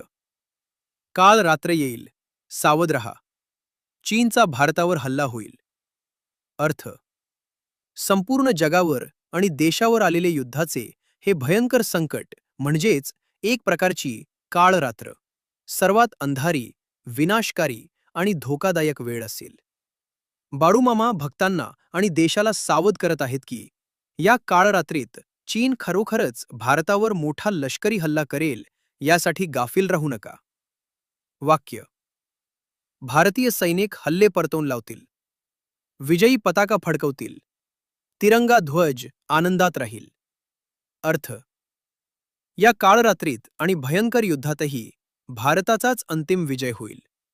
भारतीय सैन्य शत्रूचे सर्व हल्ले पूर्णपणे हाणून पाडेल आणि सीमेवर विजयाचा झेंडा अभिमानाने फडकवेल.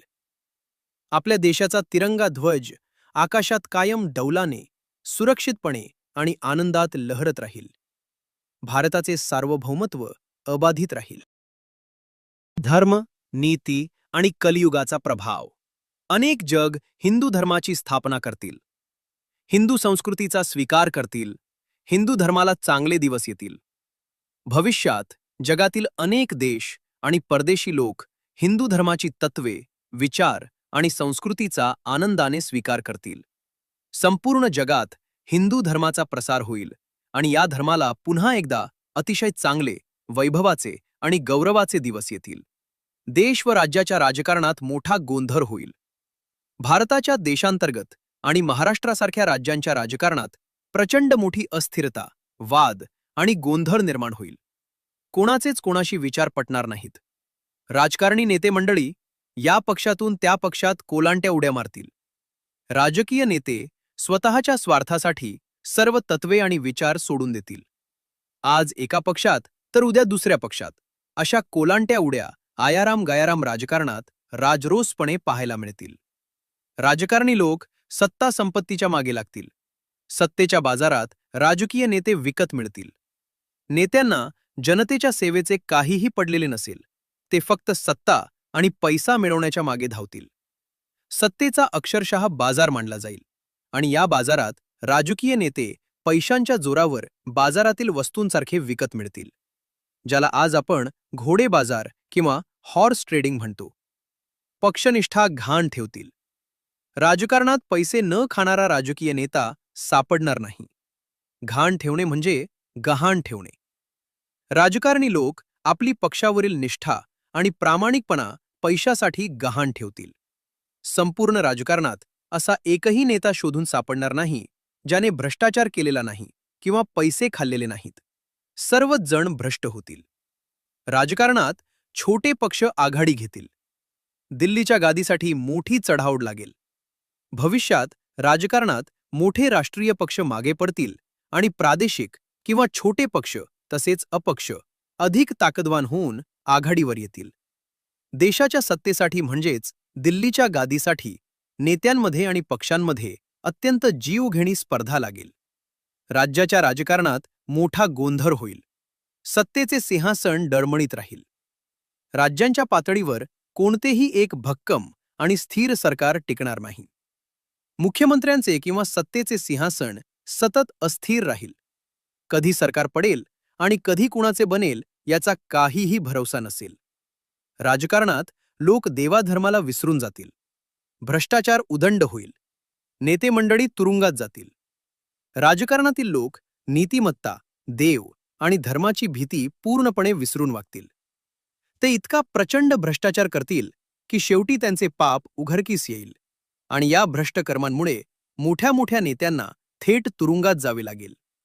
जगात डोंगरा एवढं पाप वाढलं आहे, दोऱ्या एवढंच पुण्य शिल्लक राहिलंय. आजच्या जगात माणसांचे वाईट कर्म, स्वार्थ आणि भ्रष्टाचार हा डोंगरा इतका प्रचंड वाढला आहे आणि चांगुलपणा किंवा पुण्य हे एखाद्या बारीक दोरीसारखे अतिशय कमी उरले आहे. वाक्य: कोल्हापूरच्या देवीला संकट पडलंय, तिच्या डोळ्यातून रात्री पाणी येतंय.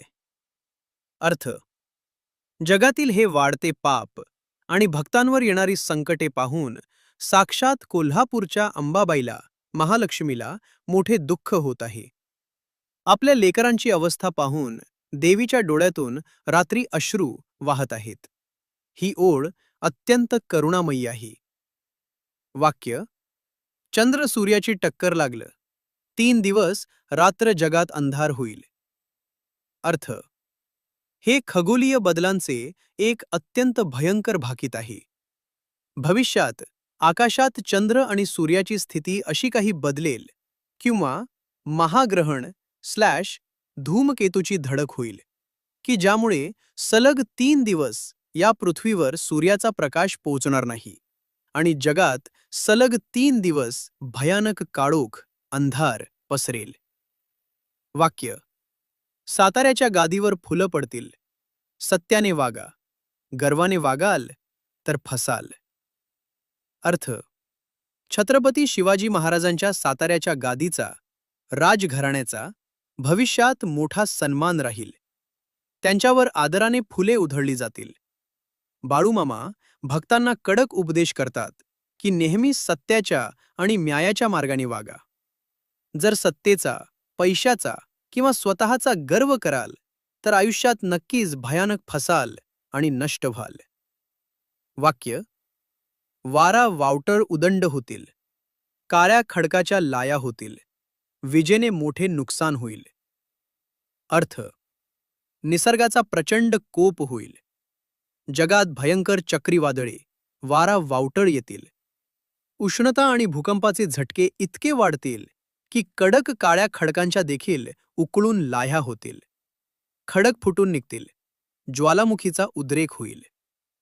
आकाशातून पडणाऱ्या विजेमुळे माणसांचे आणि निसर्गाचे अतोनात नुकसान होईल. वाक्य: बाळूमामा यांच्या बकऱ्याच्या कळपात मेंढीच्या पोटी मुलगा जन्माला येईल, दुनियेत नवल होईल. अर्थ: बाळूमामांच्या स्वतःच्या मेंढ्यांच्या कळपात एक असा अद्भुत चमत्कार घडेल की एका साध्या मेंढीच्या पोटातून मानवी मुलाचा जन्म होईल. हे विज्ञानालाही थक्क करणारे एक अफाट नवल संपूर्ण जग भविष्यात पाहिल. वाक्य: तरुण पिढी वाम मार्गाला लागलं. रेल्वे मोटारचे मोठे अपघात होतील. अर्थ: भविष्यात तरुण मुले-मुली संस्कार विसरून व्यसनाधीनतेच्या आणि गुन्हेगारीच्या वाम चुकीच्या मार्गाला लागतील. वाहनांचा वेग आणि संख्या इतकी वाढेल की जगात रेल्वेचे आणि गाड्यांचे, मोटारचे अत्यंत भयंकर व मोठे अपघात होऊन अनेकांचे प्राण जातील. वाक्य: नीतिमत्ता बाळगा. 5 बोटांनी धर्म करा, धर्माची बाजू पुढे न्या. अर्थ: बाळूमामा भक्तांना कडक उपदेश करतात की हे कलियुग असले तरी तुमची नीतिमत्ता आणि माणुसकी सोडू नका. हाताच्या 5ही बोटांनी गरिबांना सढळ हाताने दानधर्म करा आणि नेहमी सत्याची व धर्माची बाजू घेऊनच पुढे चाला, तरच तरुण जाल. वाक्य: धान्य दारात, वैरण घरात ठेवाल. धान्य महागेल, जगणं मुश्किल होईल. अर्थ: धान्यापेक्षा जनावरांच्या चाऱ्याला, वैरणीला जास्त महत्त्व येईल. शेतकरी धान्य दारात, बाहेर ठेवेल, पण मौल्यवान झालेला चारा मात्र चोरीला जाऊ नये म्हणून घरात लपवून ठेवेल. अन्नधान्य इतके महाग होईल की सर्वसामान्य गोरगरीब माणसांचे जगणे अक्षरशः कठीण, मुश्किल होऊन बसेल. ज्याच्या घरी धान्य तो शहाणा होईल. तांबे लोखंड मोलाचे होईल. भविष्यात खरी श्रीमंती पैशांवरून नाही, तर ज्याच्या घरात वर्षभराचे अन्नधान्य भरलेले आहे त्यावरून मोजली जाईल. तोच माणूस खरा शहाणा आणि श्रीमंत समजला जाईल. सोने चांदीपेक्षा तांबे आणि लोखंडासारख्या धातूंना प्रचंड मोठी किंमत येईल. शेतीचा भाव वाढत जाईल.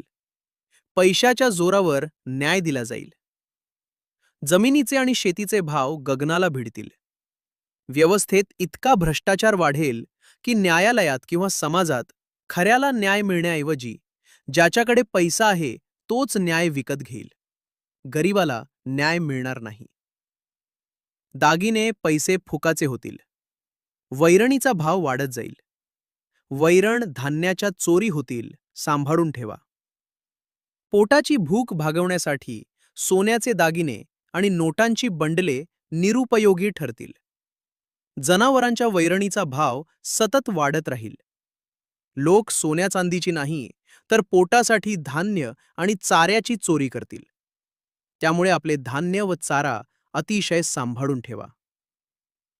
तांबडी रास मध्यम पिकल, पांढरं धान्य मोलाने विकल.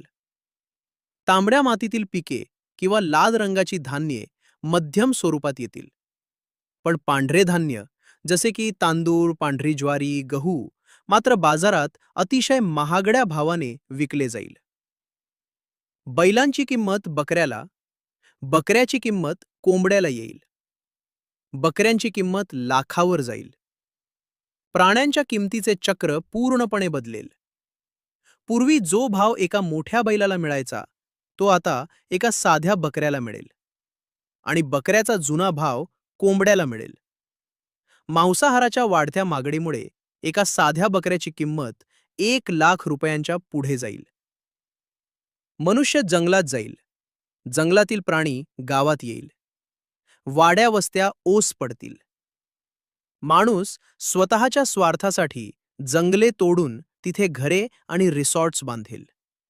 जंगले नष्ट झाल्यामुळे बिबटे, हत्ती यांसारखे हिंस्त्र प्राणी अन्नाच्या शोधात माणसांच्या गावात घुसतील.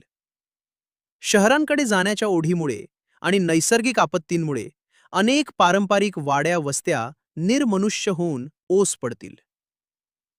मेघाची वाट पाहाल. पाऊस पाऊस पाणी पाणी म्हणाल, पाण्याचा कप विकत मिळेल.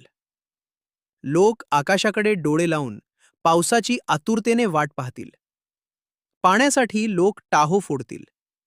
नद्या विहिरी आटतील आणि तहान भागवण्यासाठी साधे पिण्याचे पाणी माणसाला पैशाने विकत घ्यावे लागेल. कर्नाटक राज्यातील जलाशयाला मोठं भगदाड पडलं. भूभाग जलमय होईल. बाळूमामांनी पुन्हा एकदा तोच भयंकर इशारा दिला आहे की कर्नाटकातील एका अत्यंत मोठ्या धरणाला तडा जाईल, भगदाड पडेल. धरण फुटल्यामुळे येणाऱ्या महापुरात प्रचंड मोठा भूभाग पाण्याखाली जाऊन जलमय होईल. नदीला कुल्प पडतील. पाण्यासाठी मोठी आंदोलन होतील. पाण्याचे दुर्भिक्ष्य इतके वाढेल की नद्यांवर मोठी धरणे आणि बंधारे बांधून पाणी अडवले जाईल. जणू काही नदीला कुलूप लावले जाईल. पाण्याचे वाटप आणि हक्क यावरून दोन राज्यात, गावात आणि लोकांमध्ये अतिशय मोठी व हिंसक आंदोलने होतील. सागरी संपत्तीचा नाश होईल. उन्हाळ्याचा पावसाळा होईल. धर्माचा पाऊस कर्माच पीक होईल. प्रदूषण आणि तापमान वाढीमुळे समुद्रातील मासे व इतर सागरी जीवजंतू नष्ट होतील. निसर्गचक्र पूर्णपणे उलटेल. उन्हाळ्यातच पावसाळ्यासारखा पाऊस पडेल. पाऊस निसर्गाच्या नियमाने न पडता लोकांच्या धर्मावर अवलंबून असेल आणि माणसाच्या कर्मानुसारच त्याला शेतातून फळ मिळेल. विज्ञानाचा अतिरेक आणि प्रलय वाक्य. साखर सम्राटाची खुर्ची डळमळीत राहील. ऊस दुधाने राज्यात गोंधळ माजल. शेतकरी चिंतेत राहील. अर्थ: महाराष्ट्रात साखर कारखानदारांची, साखर सम्राटांची राजकीय सत्ता आणि खुर्ची कायम अस्थिर राहील. ऊस आणि दुधाला योग्य भाव न मिळाल्यामुळे राज्यात शेतकऱ्यांची मोठी आंदोलनं होतील, ज्यामुळे प्रचंड गोंधळ उडेल आणि शेतकरी नेहमी आर्थिक चिंतेत राहील. वाक्य: माणसाला बुद्धी जास्त, आयुष्य कमी होईल. विज्ञानाची प्रगती माणसाला घातक ठरलं. अर्थ: भविष्यातील माणसाची बुद्धिमत्ता आणि ज्ञान प्रचंड वाढेल, पण ताणतणाव आणि आजारांमुळे त्याचे आयुष्य मात्र खूप कमी होईल. विज्ञानानं कितीही अफाट प्रगती केली तरी तीच प्रगती रासायनिक अन्न, प्रदूषण, विनाशकारी शस्त्रे, मानवाच्या विनाशाला कारणीभूत ठरेल. वाक्य: विज्ञानाच्या प्रगतीमुळे मनुष्य परावलंबी होईल. अर्थ: नवनवीन यंत्रे आणि तंत्रज्ञानाच्या अतिवापरामुळे माणूस स्वतः शारीरिक कष्ट करणं सोडून देईल. तो यंत्रांवर इतका अवलंबून राहील की तो पूर्णपणे परावलंबी बनेल. वाक्य: आगामी काळात मनुष्य पृथ्वी सोडून परग्रहावर राहायला जाईल. अर्थ: अंतराळ विज्ञानाच्या प्रगतीचे हे अचूक भाकीत आहे. भविष्यात माणूस केवळ पृथ्वीवरच राहणार नाही, तर तो अंतराळात प्रवास करून इतर ग्रहांवर जाऊन आपली वस्ती करेल. वाक्य: गाई म्हशीला गहू घालशिला, रेड्या पाड्याला पद घालशिला. अर्थ: शेतीतील पीक पद्धत आणि पशुपालनाचे चक्र पूर्णपणे बदलेल. माणसाला खायला मिळणारे गव्हासारखे चांगले धान्य जनावरांना खाऊ घातले जाईल आणि शेतीच्या कामासाठी रेड्या पाड्यांचा वेगळ्या प्रकारे वापर केला जाईल किंवा त्यांना नको ते अवाजवी महत्त्व दिले जाईल. वाक्य: गारवाला घोडे केलायसा, घोड्याला गाढव केलायसा, कापाकापी चेपाचेपी येईल. अर्थ: समाजात न्याय आणि नीती पूर्णपणे उलटी होईल. जे मूर्ख आणि अपात्र लोक आहेत त्यांना डोक्यावर बसवले जाईल आणि जे खरोखर हुशार व प्रामाणिक आहेत त्यांना कवडीमोल ठरवले जाईल. जगात भयंकर गर्दी, अपघात आणि दंगलींमुळे लोकांची कापाकापी आणि चेपाचेपी होईल. वाक्य: चैत्राच्या महिन्यात गायी माळाला जातील. अर्थ: चैत्र महिना म्हणजे कडक उन्हाळ्याचा काळ. या काळात चारा पाण्याची इतकी भीषण टंचाई निर्माण होईल की हिरवा चारा न मिळाल्यामुळे गायी गुरांना अन्नाच्या शोधात रखरखीत आणि कोरड्या माळावर चरायला जावे लागेल. वाक्य: 9 वर्षांची मुलगी भारतार मागेल. संतांच्या भूमीत पापाचा घडा भरत राहिलाय. अर्थ: नीतिमत्ता आणि मानवी शरीराचे चक्र इतके बिघडेल की अवघ्या 9 वर्षांच्या लहान मुली वयात येतील आणि लग्नाचा विचार करतील. महाराष्ट्रासारख्या या पवित्र संतांच्या भूमीत अनैतिकतेचा आणि पापाचा घडा आता पूर्णपणे भरत चालला आहे. वाक्य: दागिने पैसे मनुष्याला घातक ठरतील. घरातून बाहेर गेलेला मनुष्य परत येईल याची आशा करू नका. अर्थ: लोकांकडे असलेला पैसा आणि सोन्याचे दागिने हेच त्यांच्या जीवावर उठतील. माणसाच्या आयुष्याचा कोणताही भरवसा उरणार नाही. सकाळी घरातून कामाला बाहेर पडलेला माणूस संध्याकाळी जिवंत घरी परत येईल की नाही याची कोणतीही शाश्वती नसेल. वाक्य: तांबे लोखंड मोलाने विकेल, सोन रूप फुकाच होईल, चांदीचा भाव वाढत राहील. अर्थ: उद्योगांसाठी तांबे आणि लोखंडाला प्रचंड मोठी किंमत, मोल येईल. पोटाची भूक भागवण्यासाठी सोन्या चांदीचा काहीच उपयोग होणार नाही. ते अन्नापुढे फुकाचे, कवडी मोल वाटेल. मात्र तरीही बाजारात चांदीचे भाव सतत वाढतच राहतील. वाक्य: राजकारणात मोठा बिघोड होईल. राजकीय नेते या पक्षातून त्या पक्षात प्रवेश करतील. कोलांट्या उड्या मारत राहतील. अर्थ: राजकारणातील तत्वे आणि विचार पूर्णपणे संपून जातील. कोणताही नेता एका पक्षाशी प्रामाणिक राहणार नाही. केवळ सत्तेसाठी हे नेते निर्लज्जपणे एका पक्षातून दुसऱ्या पक्षात सतत प्रवेश करतील आणि या राजकीय खेळात कोलांट्या उड्या मारत राहतील. वाक्य: राजकीय नेते सत्ता संपत्तीच्या जोरावर देशाचा बाजार मांडतील. अर्थ: नेत्यांना देशहिताचे काहीही पडलेले नसेल. आपल्या हातातील सत्ता आणि अफाट काळ्या पैशाच्या जोरावर ते या पवित्र देशाचा अक्षरशः बाजार मांडतील. राजकारणाचे बाजारीकरण करून स्वतःचा स्वार्थ साधतील. वाक्य: काँग्रेस राष्ट्रवादी पक्ष सत्तेपासून 4 हात लांब राहील. अर्थ: हे महाराष्ट्राच्या आणि देशाच्या राजकारणाचे अत्यंत स्पष्ट भाकीत आहे. भविष्यात काँग्रेस आणि राष्ट्रवादी काँग्रेस यांसारखे प्रस्थापित मोठे पक्ष अनेक वर्ष सत्तेबाहेर फेकले जातील. सत्तेपासून 4 हात लांब राहतील. वाक्य: ऐका बाळांनो ऐका, राजकारणात भगवा झेंडा डौलान मिरवल, इतर पक्ष चिंतत राहतील. अर्थ: बाळूमामा भक्तांना विश्वासाने सांगतात की नीट ऐका. भविष्यातील राजकारणात आणि देशात फक्त भगवा झेंडा, धर्माचा, हिंदुत्वाचा झेंडा अत्यंत डौलाने आणि अभिमानाने सत्तेवर मिरवेल. आणि हा भगव्याचा प्रताप व सत्ता पाहून इतर सर्व राजकीय पक्ष कायम भीतीत आणि चिंतेत राहतील. वाक्य: नोकरवर्ग समाज खाईल. देशात पैसे न खाणारा मनुष्य सापडणार नाही.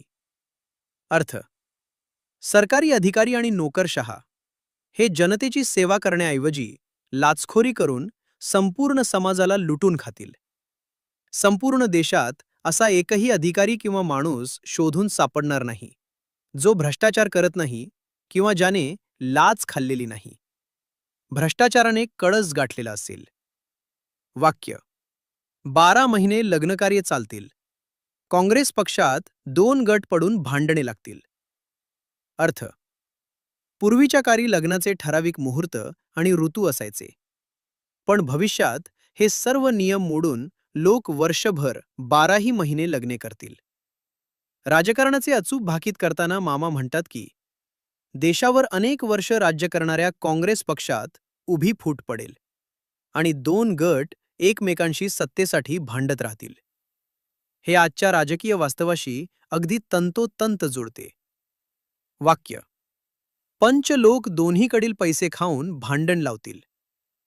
अर्थ: समाजात किंवा गावात जो न्यायनिवाडा करणारा पंच असेल तो पूर्णपणे भ्रष्ट होईल. भांडण सोडवण्याऐवजी तो दोन्ही बाजूंच्या लोकांकडून लाच खाईल आणि त्यांचा वाद मिटवण्याऐवजी अधिकच भडकवेल. वाक्य: पैशाच्या जोरावर मनुष्याला न्याय मिळणार नाही. खऱ्याचे खोटे, खोट्याचे खरे करतील. अर्थ: जगात पैशाची ताकद इतकी वाढेल की गरिबाला कधीही न्याय मिळणार नाही. ज्याच्याकडे पैसा आहे तो पैशाच्या बळावर खोट्या गोष्टींना खरे आणि खऱ्या गोष्टींना खोटे ठरवेल. न्यायाचा पूर्णपणे बाजार होईल. वाक्य: महागाईचा भस्मासूर वाढेल. गोरगरीब माणसाचे जगणे मुश्किल होईल. अर्थ: जीवनावश्यक वस्तूंची महागाई भस्मासुरासारखी अक्राळ विक्राळ रूप धारण करेल.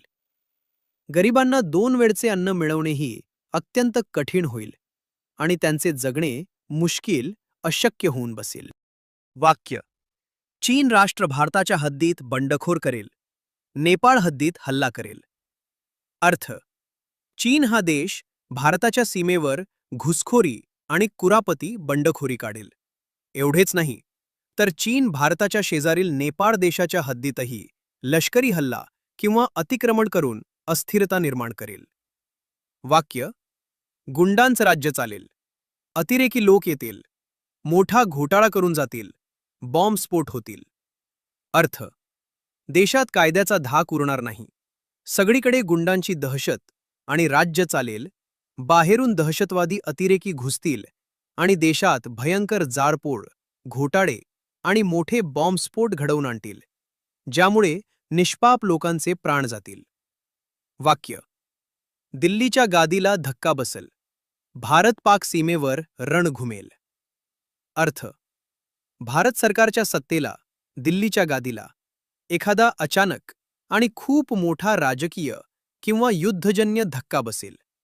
त्याचवेळी भारत आणि पाकिस्तानच्या सीमेवर अत्यंत भयंकर असे थेट युद्ध रण सुरू होईल. वाक्य: आंतरराष्ट्रीय जगाची बाजारपेठ बंद पडेल. अर्थ: महायुद्धे आणि जागतिक महामाऱ्यांसारख्या संकटांमुळे संपूर्ण जगाचा व्यापार ठप्प होईल. देशांची आयात निर्यात थांबेल आणि आंतरराष्ट्रीय बाजारपेठ पूर्णपणे कोसळून बंद पडेल. वाक्य: मुस्लिम राष्ट्र जगातून उद्ध्वस्त होईल, जगाच्या नकाशातून पुसून जाईल. अर्थ: या भयंकर महायुद्धात किंवा नैसर्गिक प्रकोपात जगातील काही विशिष्ट मुस्लिम देश पूर्णपणे नष्ट होतील. त्यांची अवस्था इतकी भयंकर होईल की जगाच्या नकाशावरून त्यांचे नाव आणि अस्तित्वच कायमचे पुसले जाईल.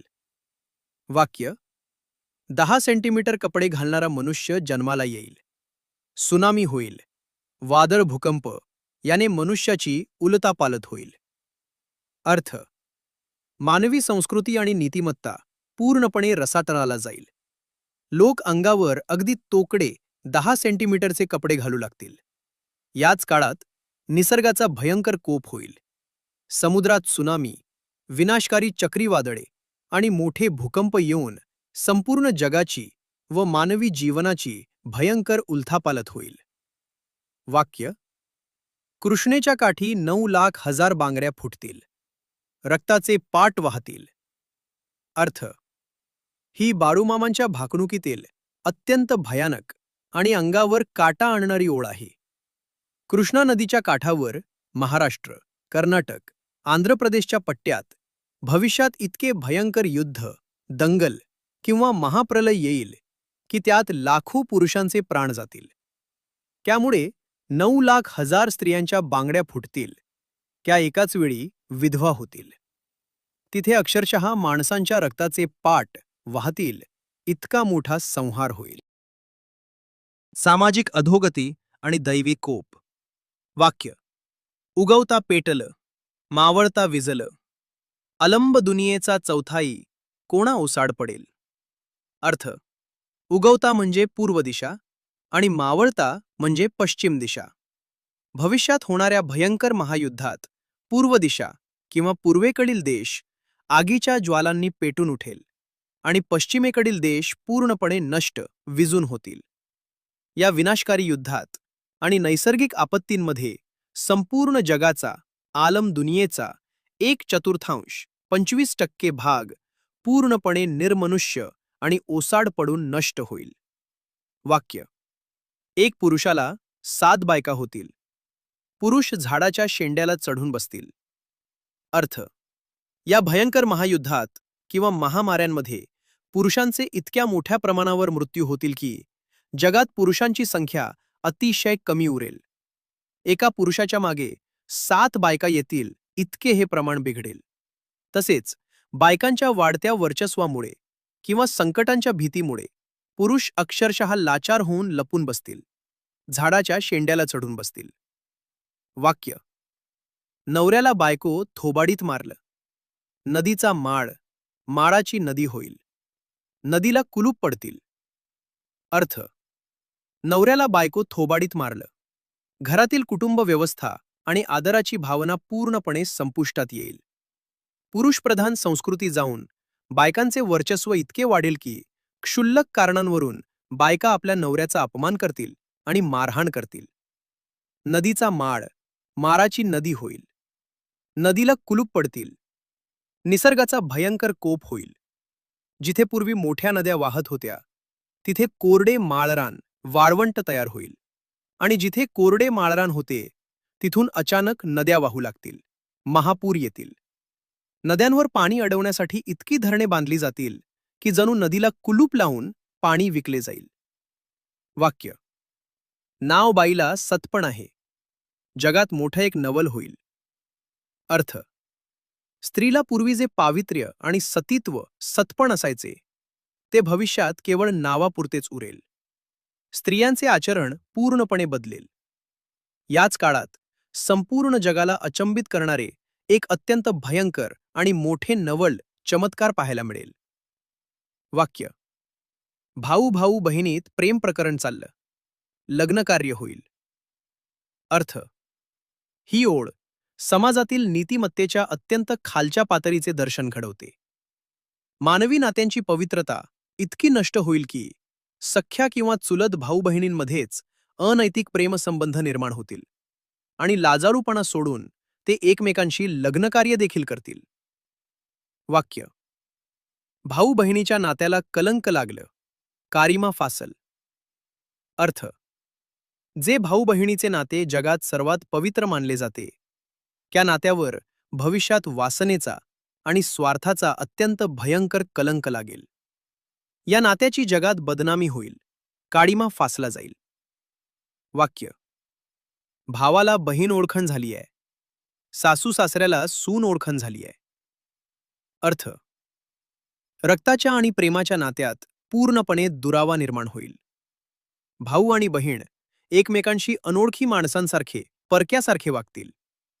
घरात आलेली सून आपल्या सासू सासऱ्यांचा अजिबात आदर करणार नाही. ती त्यांना घरातून बाहेर काढेल किंवा त्यांच्याशी परक्यासारखी वागेल. वाक्य. जगात धर्म बुडून गेलाय, सत्य फासावर गेलाय. अर्थ. जगात माणुसकी, नीतिमत्ता आणि खरा धर्म पूर्णपणे बुडून नष्ट होऊन जाईल. जे लोक खरे बोलतात किंवा सत्याने वागतात त्यांना न्याय मिळण्याऐवजी फाशीची किंवा सर्वात कठोर शिक्षा दिली जाईल. खोटेपणा विजयी होईल आणि सत्याचा गळा घोटला जाईल. वाक्य. पापाचा घडा भरत आलाय, जगात डोंगरा एवढं पाप, दोऱ्या एवढं पुण्य शिल्लक राहिलंय. बाळूमामा म्हणतात की या पृथ्वीवरील माणसांच्या वाईट कर्मांचा आणि पापांचा घडा आता काठोकाठ भरून वाहू लागला आहे. जगात पाप एका प्रचंड मोठ्या डोंगरा एवढे वाढले आहे आणि चांगुलपणा मात्र एका बारीक दोरी एवढाच शिल्लक राहिला आहे. वाक्य. दोऱ्याच्या आधारावर डोंगर तरलाय, शेषाच्या फडीवर धरती माता तरलिया. एवढे प्रचंड डोंगरा एवढे पाप जगात वाढले असले तरी या जगाचा अद्याप विनाश झालेला नाही. कारण जगात जे थोडेफार संत, सज्जन आणि चांगले लोक उरले आहेत त्यांच्याच पुण्याच्या आधारावर ही पृथ्वी सावरली आहे. हिंदू मान्यतेनुसार जशी शेषनागाच्या फण्यावर ही धरती सावरली आहे तशीच ती काही मोजक्या संतांच्या पुण्यावर तग धरून आहे. वाक्य. दिवसा आड दिवस पाप वाढत राहील, ऋषी मुनींना संकट पडलं हाय. भविष्यात माणसाचे वाईट वर्तन आणि पाप दिवसेंदिवस फक्त वाढतच जाईल. समाजाची ही अत्यंत बिघडलेली आणि नीतिहीन अवस्था पाहून जे खरे साधू, संत आणि ऋषीमुनी आहेत त्यांना मोठे दुःख होईल आणि त्यांच्या अस्तित्वावरच मोठे संकट निर्माण होईल. वाक्य. इंद्रसभेच्या देवाचा धावा करशिला. जगात संकटे आणि महामार्या इतक्या भयंकर रूप धारण करतील की माणसाचे कोणतेही विज्ञान तिथे कामी येणार नाही. जीव वाचवण्यासाठी माणसे अक्षरशः स्वर्गातील इंद्रसभेतील देवांचा रडत ओरडत धावा करतील, त्यांना मदतीसाठी पुकारतील. वाक्य. सूर्य चंद्र काही वर्षांनी एकत्र येतील, दोघांची टक्कर लागला, पृथ्वी गडप होईल, सांभाळून रहा. हे आकाशात घडणाऱ्या एका भयंकर खगोलीय चमत्काराचे किंवा विनाशाचे भाकीत आहे. भविष्यात ग्रहांची दिशा बदलेल, सूर्य आणि चंद्र एकाच रेषेत येतील किंवा आकाशातील मोठ्या ग्रहांची स्लॅश, उल्कापंडांची एकमेकांशी भयंकर धडक होईल. या प्रकोपात पृथ्वीचा खूप मोठा भाग नष्ट होईल. बाळूमामा इशारा देतात की या महाभयंकर काळासाठी आत्तापासूनच सावध रहा. वाक्य: पृथ्वीचा करार संपत आलेला हाय. एक तारणार करप, मारणार कळप. पृथ्वीचा करार संपत आलेला हाय. या पृथ्वीचे आणि मानवी जगाचे जे ठरलेले आयुष्य होते ते आता संपुष्टात येत चालले आहे. जगाचा अंत जवळ आला आहे. एक तारणार कळप, मारणार कळप. या शेवटच्या काळात जगात दोन गट पडतील. एक गट चांगल्या आणि सज्जन लोकांचा असेल, जे इतरांचे प्राण वाचवतील, तर दुसरा गट अतिरेकी आणि वाईट लोकांचा असेल, जे फक्त माणसांना मारण्याचे काम करतील. वाक्य: तारणार कळपातला एक हुडकून मारणार, ज्याच्या अंगी भक्ती तो सुखाने खाणार. तारणार कळपातला एक हुडकून मारणार. वाईट प्रवृत्तीचे लोक इतके क्रूर होतील की ते चांगल्या आणि सज्जन लोकांना अक्षरशः शोधून शोधून ठार मारतील. ज्याच्या अंगी भक्ती तो सुखाने खाणार. या भयंकर रक्तपातातून आणि संकटातून तोच माणूस जिवंत वाचेल आणि सुखाने दोन घास खाऊ शकेल, ज्याच्या मनात परमेश्वराविषयी खरी आणि निष्काम भक्ती आहे. देवच त्याचे रक्षण करेल. वाक्य: कोकणातला बसवा सर हद्दीवर येईल, देशातला बसव सर हद्दीवर येईल, यांची टक्कर लागलं. बसवा म्हणजे मोठी शक्ती, नंदी किंवा मोठा नेता. कोकणातील मोठी राजकीय किंवा लष्करी शक्ती आणि देशावरील मोठी शक्ती एकमेकांच्या सीमेवर येऊन भिडतील. या दोन मोठ्या गटांमध्ये वर्चस्वासाठी भयंकर मोठी धडक होईल. शिराचा चेंडू, अश्रुधुरांच्या नाळा, कागदाचा घोडा मनुष्याला खुळे लावेल. हे आधुनिक युद्धाचे आणि अर्थव्यवस्थेचे अचूक भाकीत आहे. शिराचा चेंडू, अश्रुधुरांच्या नाळा.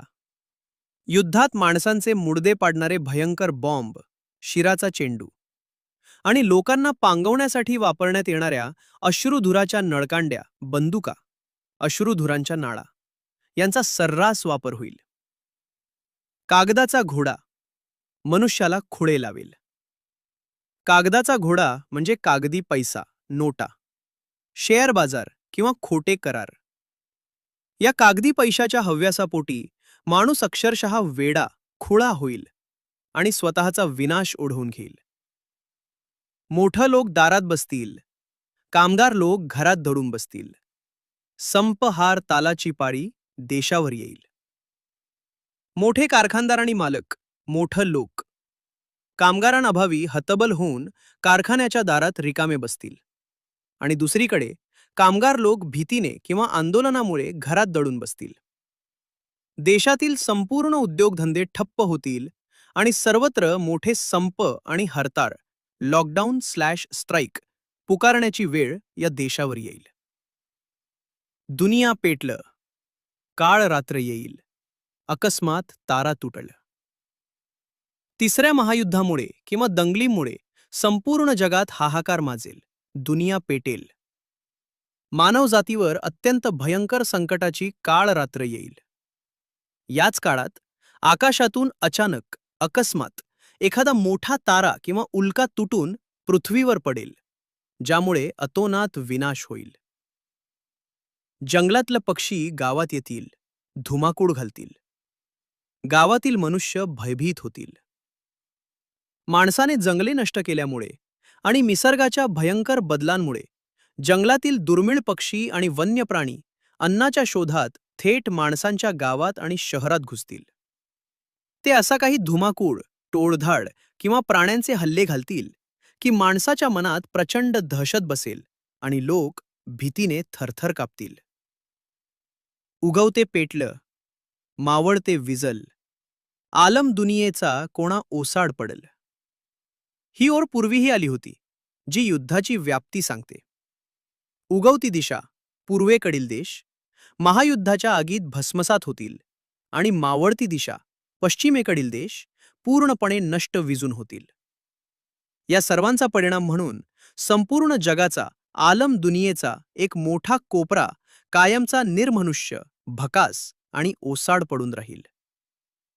बारूमामांनी यातून मानवाच्या अंताची आणि निसर्गाच्या प्रकोपाची अत्यंत स्पष्ट चित्र उभी केली आहेत. भक्ती आणि चांगुलपणा हेच यातून वाचण्याचे मार्ग आहेत, हाच त्यांचा मुख्य उपदेश आहे. ऊसापासून रोगराई वाढत राहील. ऊसाच्या पिकापासून आणि त्यापासून बनणाऱ्या साखरेच्या गोड पदार्थांच्या अतिसेवनामुळे भविष्यात माणसांमध्ये नवनवीन आणि गंभीर आजार, उदाहरणार्थ मधुमेह डायबिटीज, हृदयविकार प्रचंड वेगाने वाढत राहतील. ऊस हे आजारांचे मुख्य कारण बनेल. 12 वर्षाचे बालपण खेळत राहील. 24 वर्षाचे तरुणपण काबाड कष्ट करल. 35 वर्षात म्हातारपण येईल. मानवी आयुष्याचे नैसर्गिक चक्र आणि आरोग्य पूर्णपणे बिघडून जाईल. माणसाचे बालपण केवळ 12 वर्षांपर्यंतच मर्यादित राहील. वयाच्या 24व्या वर्षीच तरुणांवर कुटुंबाची जबाबदारी पडून त्यांना प्रचंड कष्टाची, काबाड कष्ट ओझी वहावी लागतील. आणि कामाचा ताणतणाव, भेसळयुक्त अन्न व आजारांमुळे अवघ्या 35व्या वर्षीच माणसाचे शरीर थकेल आणि त्याला म्हातारपण आल्यासारखे वाटेल. वाक्य: मनुष्याला बुद्धी जास्त, आयुष्य कमी राहील. 20 बाईचा मोठा कलाटा होईल. अर्थ: माणसाची बुद्धिमत्ता आणि विज्ञानातील ज्ञान खूप वाढेल, पण ताणतणावामुळे त्याचे जगण्याचे आयुष्य मात्र अतिशय कमी राहील. भयंकर मोठा अपघात होईल किंवा वीज पुरवठा कायमचा खंडित होऊन जगात जनजीवनाचा मोठा हाहाकार माजेल. वाक्य: जमिनीतील संपत्ती नाश पावल. स्मगलर लोकांची मोठी हत्या होईल. अर्थ: जमिनीच्या पोटात असलेली नैसर्गिक संपत्ती, भूजल, खनिजे, सोन्या-चांदीच्या खाणी, मातीचा कस माणसाच्या अतिवापरामुळे कायमची नष्ट होईल. समाजात जे काळाबाजार करणारे आणि गुन्हेगारी प्रवृत्तीचे लोक आहेत, त्यांच्यात टोळीयुद्ध भडकून त्यांच्या मोठ्या प्रमाणावर हत्या होतील. वाक्य: नागव राज्य येईल, हिडे नसतील. जगात मोठे नवल होईल. अर्थ: नागव राज्य म्हणजे समाजात निर्लज्जपणा आणि उघडे नागडेपणा वाढेल. पाश्चात्य संस्कृतीच्या अंधानुकरणामुळे लोकांच्या अंगावरील कपडे कमी होतील आणि त्यांच्यात कसलीही लाज लज्जा किंवा भीड मर्यादा शिल्लक राहणार नाही. याच काळात जगात सर्वांना थक्क करून सोडणारे एक मोठे नवल घडेल. वाक्य: भाऊ बहिणीत प्रेम प्रकरण चाललं, लग्नकार्य होईल. हा नीतिमत्तेच्या ऱ्हासाचा पुन्हा दिलेला भयंकर इशारा आहे. नात्यांमधील पवित्रता आणि संस्कार इतके नष्ट होतील की सख्या किंवा चुलत भाऊ बहिणींमध्येच अनैतिक प्रेमसंबंध सुरू होतील आणि सर्व सामाजिक व कौटुंबिक मर्यादा ओलांडून ते एकमेकांशी लग्न देखील करतील. वाक्य: मुखात तुम्ही भगवंताचे नाव घ्या, धरती मातेवर पाप वाढत राहील. बाळूमामा भक्तांना कळकळीचा उपदेश करतात की भविष्यात या धर्तीवर माणसाचे स्वार्थी वर्तन आणि पाप फक्त वाढतच राहणार आहे. या वाढत्या पापातून आणि भयंकर संकटातून स्वतःला वाचवायचे असेल तर सतत तुमच्या मुखात भगवंताचे नाव असू द्या. नामस्मरण आणि भक्तीच तुम्हाला या कलियुगात तारेल. वाक्य: तीर्थक्षेत्राच्या ठिकाणी गोंधळ माजल. घरातली लक्ष्मी दडून बसलीय, रानातली लक्ष्मी पळून खेळतीय. तीर्थक्षेत्राच्या ठिकाणी गोंधळ माजल. देवाची पवित्र मंदिरे आणि तीर्थक्षेत्रे ही श्रद्धास्थाने न राहता ती भ्रष्टाचाराची, राजकारणाची आणि पैशांची अड्डे बनतील. तिथे दर्शनावरून आणि पैशांवरून मोठा गोंधळ चालेल. घरातली लक्ष्मी दडून बसलीय, रानातली लक्ष्मी पळून खेळतीय. घरातली लक्ष्मी म्हणजे माणसाच्या घरातील खरी शांती, समाधान, प्रामाणिक कष्ट आणि स्त्रियांचे पावित्र्य हे कुठेतरी घाबरून दडून बसेल. आणि राणातली लक्ष्मी म्हणजे काळा पैसा, भ्रष्टाचार, लाचखोरी आणि दिखाऊ संपत्ती मात्र समाजात उजळ माथ्याने वेगाने धावत राहील. खऱ्या संपत्तीला समाजात किंमत उरणार नाही. बाळूमामांनी यातून मानवी जीवनशैलीत आणि कौटुंबिक मूल्यांमध्ये होणाऱ्या भयंकर बदलांचे अचूक वर्णन केले आहे. आदमापूरचा महिमा आणि अंतिम उपदेश वाक्य. 12 बाजार मांडून एक बाजार भरलं, 12 बाजार फिरून एक बसवा मिळलं. अर्थ: भविष्यात व्यापार इतका एकवटेल की सर्व छोटे मोठे 12 बाजार, अनेक गावातील बाजार बंद होऊन त्या जागी एखादाच मोठा जागतिक किंवा कॉर्पोरेट बाजार, उदाहरणार्थ मॉल्स/सुपरमार्केट भरेल. शेतीमध्ये यंत्रांचा वापर इतका वाढेल की शेती कामासाठी एक चांगला आणि धष्टपुष्ट बैल, बसवा विकत घ्यायचा असेल तर शेतकऱ्याला तब्बल 12 बाजार फिरावे लागतील. तेव्हा कुठे एखादा बैल शोधून सापडेल? वाक्य. एक आऊत चौघात येईल. कोळंब्याच्या बाळाला विचार पडलाय. अर्थ: जमिनीचे तुकडे पडून शेती इतकी कमी होईल की एकच आऊत, नांगर किंवा ट्रॅक्टरसारखे यंत्र 4 शेतकरी मिळून भाड्याने वापरतील किंवा वाटून घेतील. कोळंब्याचं बाळ म्हणजे कुंभार किंवा मातीची भांडी बनवणारा सामान्य कारागीर. भविष्यात प्लॅस्टिक आणि यंत्रांच्या जमान्यात आपला उदरनिर्वाह कसा चालवायचा या मोठ्या चिंतेत आणि विचारात तो पडलेला असेल. वाक्य. बसव्याचे शिंगाट सोन्याचे होईल. बसवराजा पालखीतून मिरवलं. अर्थ: बसव्या म्हणजे बैल. बैल इतके दुर्मिळ होतील की त्यांच्या शिंगांना, शिंगाट, सोन्यासारखी किंमत येईल. बैलांचे महत्त्व लोकांना तेव्हा समजेल आणि ज्याच्या दारात बैल असेल तो अतिशय श्रीमंत समजला जाईल. बैलाला साक्षात देवासारखा मान मिळेल आणि बसवराजा म्हणून त्याची पालखीतून वाजत गाजत मिरवणूक काढली जाईल. वाक्य. जग दुनियेत 3 राजे आहेत. पहिला मेघराजा, दुसरा बसवराजा आणि तिसरा कुणबी राजा. अर्थ: बाळूमामा जगातील खऱ्या संपत्तीची आणि दात्यांची ओळख करून देतात. ते म्हणतात, या जगात फक्त 3च खरे राजे आहेत. पहिला मेघराजा, पाऊस देणारा देव. दुसरा बसवराजा, शेतात राबणारा बैल. आणि तिसरा कुणबी राजा, जगाचा पोशिंदा असणारा शेतकरी. या तिघांवरच ही संपूर्ण सृष्टी जिवंत आहे. वाक्य. कुणब्याच्या बाळाला माझा आशीर्वाद आहे. राजकारणात तुम्ही देवाला विसरून जाशिला. अर्थ: जो प्रामाणिकपणे शेतात राबतो त्या कुणब्याच्या बाळाला माझा कायमचा आशीर्वाद आहे. पण मामा इशारा देतात की राजकारणाच्या, सत्तेच्या आणि पैशाच्या नादात शेतकरी आणि सर्वसामान्य लोक स्वतःच्या खऱ्या देवाला आणि धर्माला पूर्णपणे विसरून जातील. वाक्य. मेघराज्यात पाप धुवून जाईल. शिवाजी महाराज कोणाच्या तरी पोटी जन्म घेतील. अर्थ: जगात जेव्हा पाप अतोनात वाढेल तेव्हा मेघराज्यात म्हणजेच ढगफुटी आणि महाभयंकर महापुरात हे सर्व पाप आणि पापी लोक धुवून नष्ट होतील. याच काळात धर्माचे आणि सत्याचे रक्षण करण्यासाठी साक्षात छत्रपती शिवाजी महाराज पुन्हा एकदा कोणाच्या तरी पोटी जन्म घेतील. हा सर्वात मोठा आणि प्रेरणादायी संकेत आहे. वाक्य. भगवा झेंडा राज्य करल, बसला धोंडा थरालाच बसल. अर्थ: भविष्यात पुन्हा एकदा शिवरायांच्या विचारांचा, हिंदुत्वाचा आणि सत्याचा भगवा झेंडा या देशावर अभिमानाने राज्य करेल. बसला धोंडा थरालाच बसल म्हणजे जे सत्य आणि न्यायाचे राज्य एकदा स्थापन होईल, जो पायाचा धोंडा एकदा बसेल, तो अत्यंत भक्कम असेल आणि त्याला कोणीही हलवू शकणार नाही. वाक्य. वस्त्रोद्योग मोठ्या अडचणीत येईल. सुताचा दलाल दिवस काढत राहील. अर्थ: कापूस आणि कपडे बनवणारा वस्त्रोद्योग, टेक्स्टाईल इंडस्ट्री भविष्यात भयंकर आर्थिक संकटात आणि अडचणीत सापडेल.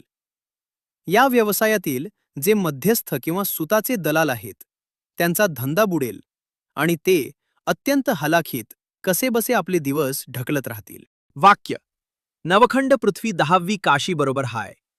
10व्या काशीत माझं दप्तर हाय. अर्थ: हिंदू मान्यतेनुसार ही पृथ्वी 9 खंडांची नवखंड आहे आणि सर्वात पवित्र ठिकाण हे 10वी काशी मानले जाते. येथे बाळूमामा स्वतःचे ठिकाण म्हणजे आदमापूर किंवा परमेश्वराचा दरबार असा संदर्भ देतात. बाळूमामा म्हणतात की या 10व्या काशीत माझे दप्तर, जगात कोण किती पाप आणि पुण्य करत आहे त्याचा हिशोबाचा चोपडा अगदी सुरक्षित ठेवलेला आहे. मी सर्वांचा हिशोब ठेवून आहे. वाक्य: जगाच भविष्य चालले हाय. काळ्या खडकाच्या लाया उडतील, डोंगर पर्वत वाफण जातील. अर्थ: हे कलियुगाच्या अंताचे आणि जागतिक तापमान वाढीचे ग्लोबल वॉर्मिंग सर्वात भयंकर भाकीत आहे. मामा म्हणतात की मी हे जगाचे भविष्य सांगत आहे. भविष्यात सूर्याची उष्णता, ज्वालामुखी किंवा अणुबॉम्बचे स्फोट इतके भयंकर असतील की अत्यंत कडक अशा काळ्या खडकांच्या अक्षरशः ज्वारीसारख्या लाह्या उडतील. खडक तडतडून फुटतील. प्रचंड उष्णतेमुळे मोठे मोठे डोंगर आणि पर्वत जळून त्यांची वाफ होईल. वाक्य: डोंगराच्या बोंगर होईल, खडकाच्या माळाला धडका खाशीला. अर्थ: हिरवेगार डोंगर जळून त्यांची राख होईल, बोंगर होईल, ते भकास होतील. माणूस पाण्यासाठी आणि अन्नासाठी इतका हतबल होईल की तो वेड्यासारखा वणवण भटकेल आणि वैतागून या तापलेल्या खडकार माळावर स्वतःचे डोके आपटून, धडका खाऊन आपले प्राण सोडेल. वाक्य: कोल्हापूरच्या गादीवर इंगोळ पडतील, कोल्हापूरच्या गादीला संकट येईल. अर्थ: कोल्हापूरच्या राजघराण्यावर, छत्रपतींच्या गादीवर इंगोळ, निबिड संकट, आग, अडचणी पडतील.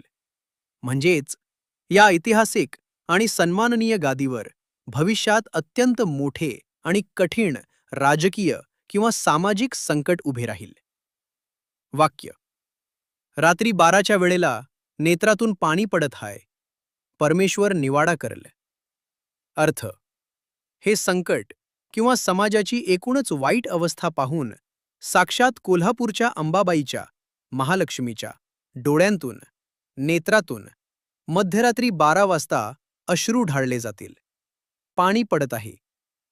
पण मामा दिलासा देतात की काळजी करू नका, शेवटी परमेश्वरच या सर्वांचा योग्य तो न्याय निवाडा करेल. वाक्य: साताऱ्याच्या गादीवर फुलं पडतील, भाकरीवरची भाजी सांभारून खा. अर्थ: कोल्हापूरप्रमाणे साताऱ्याच्या, छत्रपतींच्या गादीचा मात्र मोठा सन्मान होईल आणि त्यांच्यावर आदराने फुले उधळली जातील. पुढे मामा अचानक आरोग्याचा उपदेश करतात. भाकरीवरची भाजी सांभारून खा म्हणजे भविष्यात अन्नात मोठी भेसळ किंवा विषबाधा रासायनिक खतांमुळे होण्याची शक्यता आहे. त्यामुळे जे काही खाल ते अत्यंत सावधगिरीने आणि जपून खा. वाक्य: तुम्ही इथं एकीन रहा. मी थोरला तू थोरला म्हणू नका. लहानाचा मोठा, मोठ्याचा लहान होईल. अर्थ: बाळूमामा भक्तांना उपदेश करतात की सर्वांनी एकमेकांशी प्रेमाने आणि एकजुटीने, एकीने रहा. मीच मोठा असा संपत्तीचा किंवा सत्तेचा अहंकार करू नका. कारण काळाचे चक्र फिरले की एका क्षणात लहानाचा, गरीबाचा, मोठा श्रीमंत होऊ शकतो आणि मोठ्याचा, श्रीमंताचा लहान भिकारी होऊ शकतो. वाक्य: बाळूमामा शेष नागाचा अवतार आहेत.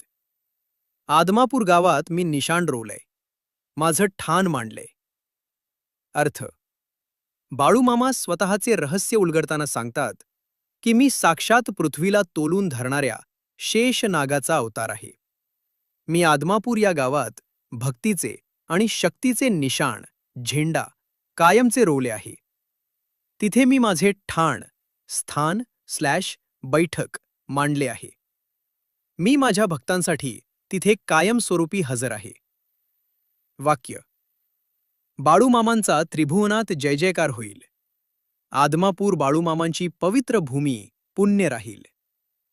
अर्थ: बाळूमामांच्या नावाची आणि भक्तीची कीर्ती स्वर्ग, मृत्यू आणि पाताळ या तिन्ही लोकात त्रिभुवनात पसरेल आणि त्यांचा मोठा जय जयकार होईल.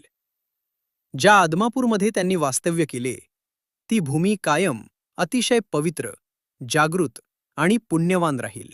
वाक्य: आदमापूर गावाचा महिमा जगात वाढलं. आदमापूरचे श्रीक्षेत्र प्रति पंढरपूर होईल. अर्थ: भविष्यात आदमापूर या छोट्याशा गावाचे महत्त्व आणि महिमा संपूर्ण जगात वाढेल. जसे महाराष्ट्रात वारकऱ्यांसाठी पंढरपूर हे सर्वात मोठे आणि पवित्र क्षेत्र आहे, तसेच आदमापूर हे साक्षात प्रति पंढरपूर, दुसरे पंढरपूर बनेल आणि तिथे भक्तांचा महासागर लोटेल. वाक्य: एकीन वागा, राजकारण आणशीला करशिला तर माझ्याशी गाठ आहे. अर्थ: मामा भक्तांना आणि मानकऱ्यांना कडक इशारा देतात की आदमापूरमध्ये किंवा माझ्या दरबारात सर्वांनी एकोप्याने आणि समानतेने वागावे. जर इथे देवाच्या ठिकाणी कोणी स्वतःच्या स्वार्थासाठी राजकारण आणण्याचा किंवा कटकारस्थाने करण्याचा प्रयत्न केला तर त्याची थेट माझ्याशी गाठ आहे. मी त्याला भयंकर शिक्षा देईन. वाक्य: पिवळ्या भस्माचा महिमा अघात राहील. भगवा झेंडा राज्य करलं. अर्थ: बाळूमामांच्या पिवळ्या भस्माचा महिमा आणि चमत्कार अगाध रमर्याद राहील. या भस्माच्या स्पर्शानेच लोकांचे दुःख आणि आजार दूर होतील आणि संपूर्ण जगात तसेच देशात धर्माचा आणि सत्याचा प्रतीक असणारा भगवा झेंडाच सत्तेवर राज्य करेल. वाक्य: कोल्हापूरचे राजघराण क्षत्रिय वंशाच हाय. धर्माची गादी हाय, तिला रामराम करा. अर्थ: पुन्हा एकदा कोल्हापूरच्या गादीचा सन्मान करत मामा सांगतात की कोल्हापूरचे राजघराणे हे खऱ्या आणि शूर क्षत्रिय वंशाचे आहे. ती साक्षात धर्माची, न्यायाची आणि रयतेची गादी आहे. त्यामुळे तिला नेहमी आदराने वंदन करा, रामराम करा. तिचा कधीही अपमान करू नका. वाक्य: आदमापूरवर माझा आशीर्वाद राहील. ही मुंबई हायकोर्ट आहे, निवाडा करायला लागलोय. अर्थ: आदमापूर या पवित्र भूमीवर माझा कायम कृपाशीर्वाद राहील. आदमापूरचा हा दरबार म्हणजे साक्षात सर्वोच्च न्यायालय मुंबई हायकोर्ट आहे. इथे मी स्वतः बसून भक्तांच्या खऱ्या खोट्याचा आणि पापपुण्याचा अंतिम न्याय निवाडा करत आहे. इथला न्याय अटळ आणि सर्वोच्च असेल. वाक्य: विषाचा पेला हाय, खैराचा इंगोळ हाय, लय वाईट हाय, बोराटीचा काठा हाय. अर्थ: हा देवाचा दरबार आहे. इथे खोटेपणा किंवा वाईट कर्म करून येणाऱ्यांसाठी हा न्याय अतिशय कडक असेल. तो विषाचा पेला आणि खैराचा इंगोळ, खैराच्या लाकडाचा अतिशय तप्त निखार आहे. जे लोक पाप करतील त्यांच्यासाठी देवाचा कोप लय वाईट असेल आणि तो बोराटीच्या काट्यासारखा बोचरा आणि वेदनादायी ठरेल. वाईट काम करणाऱ्यांना इथे कठोर शिक्षा मिळेल. वाक्य: तुमचं दुःख पायाशी घेईन.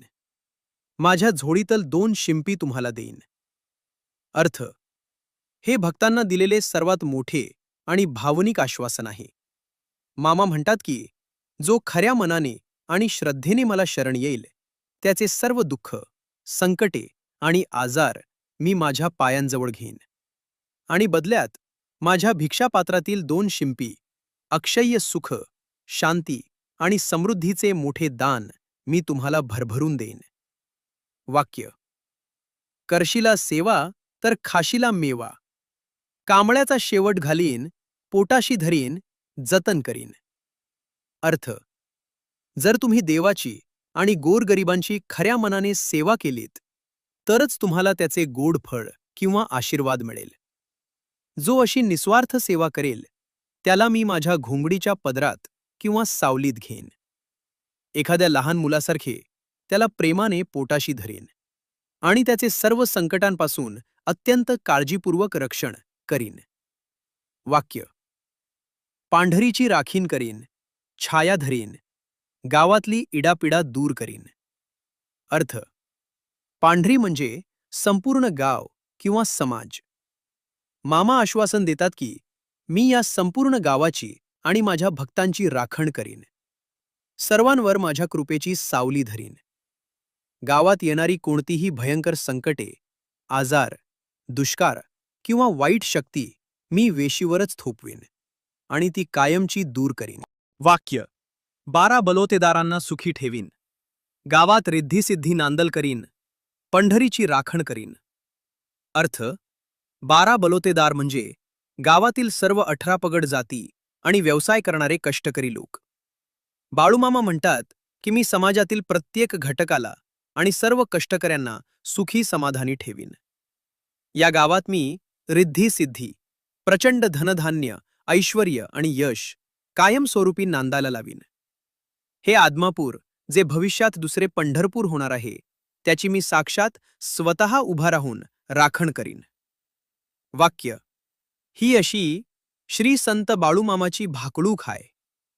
अर्थ: संपूर्ण जगाचा आणि भविष्याचा अचूक वेध घेणारी, नीतिमत्तेचा मार्ग दाखवणारी, वाईट कर्माबद्दल सावध करणारी आणि शेवटी खऱ्या भक्तांना आपल्या पदरात घेणारी ही अशी श्री संत बाळूमामांची महान, पवित्र आणि सत्य भाकणूक आहे.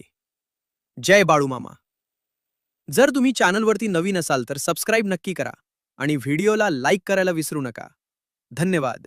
जय बाळूमामा.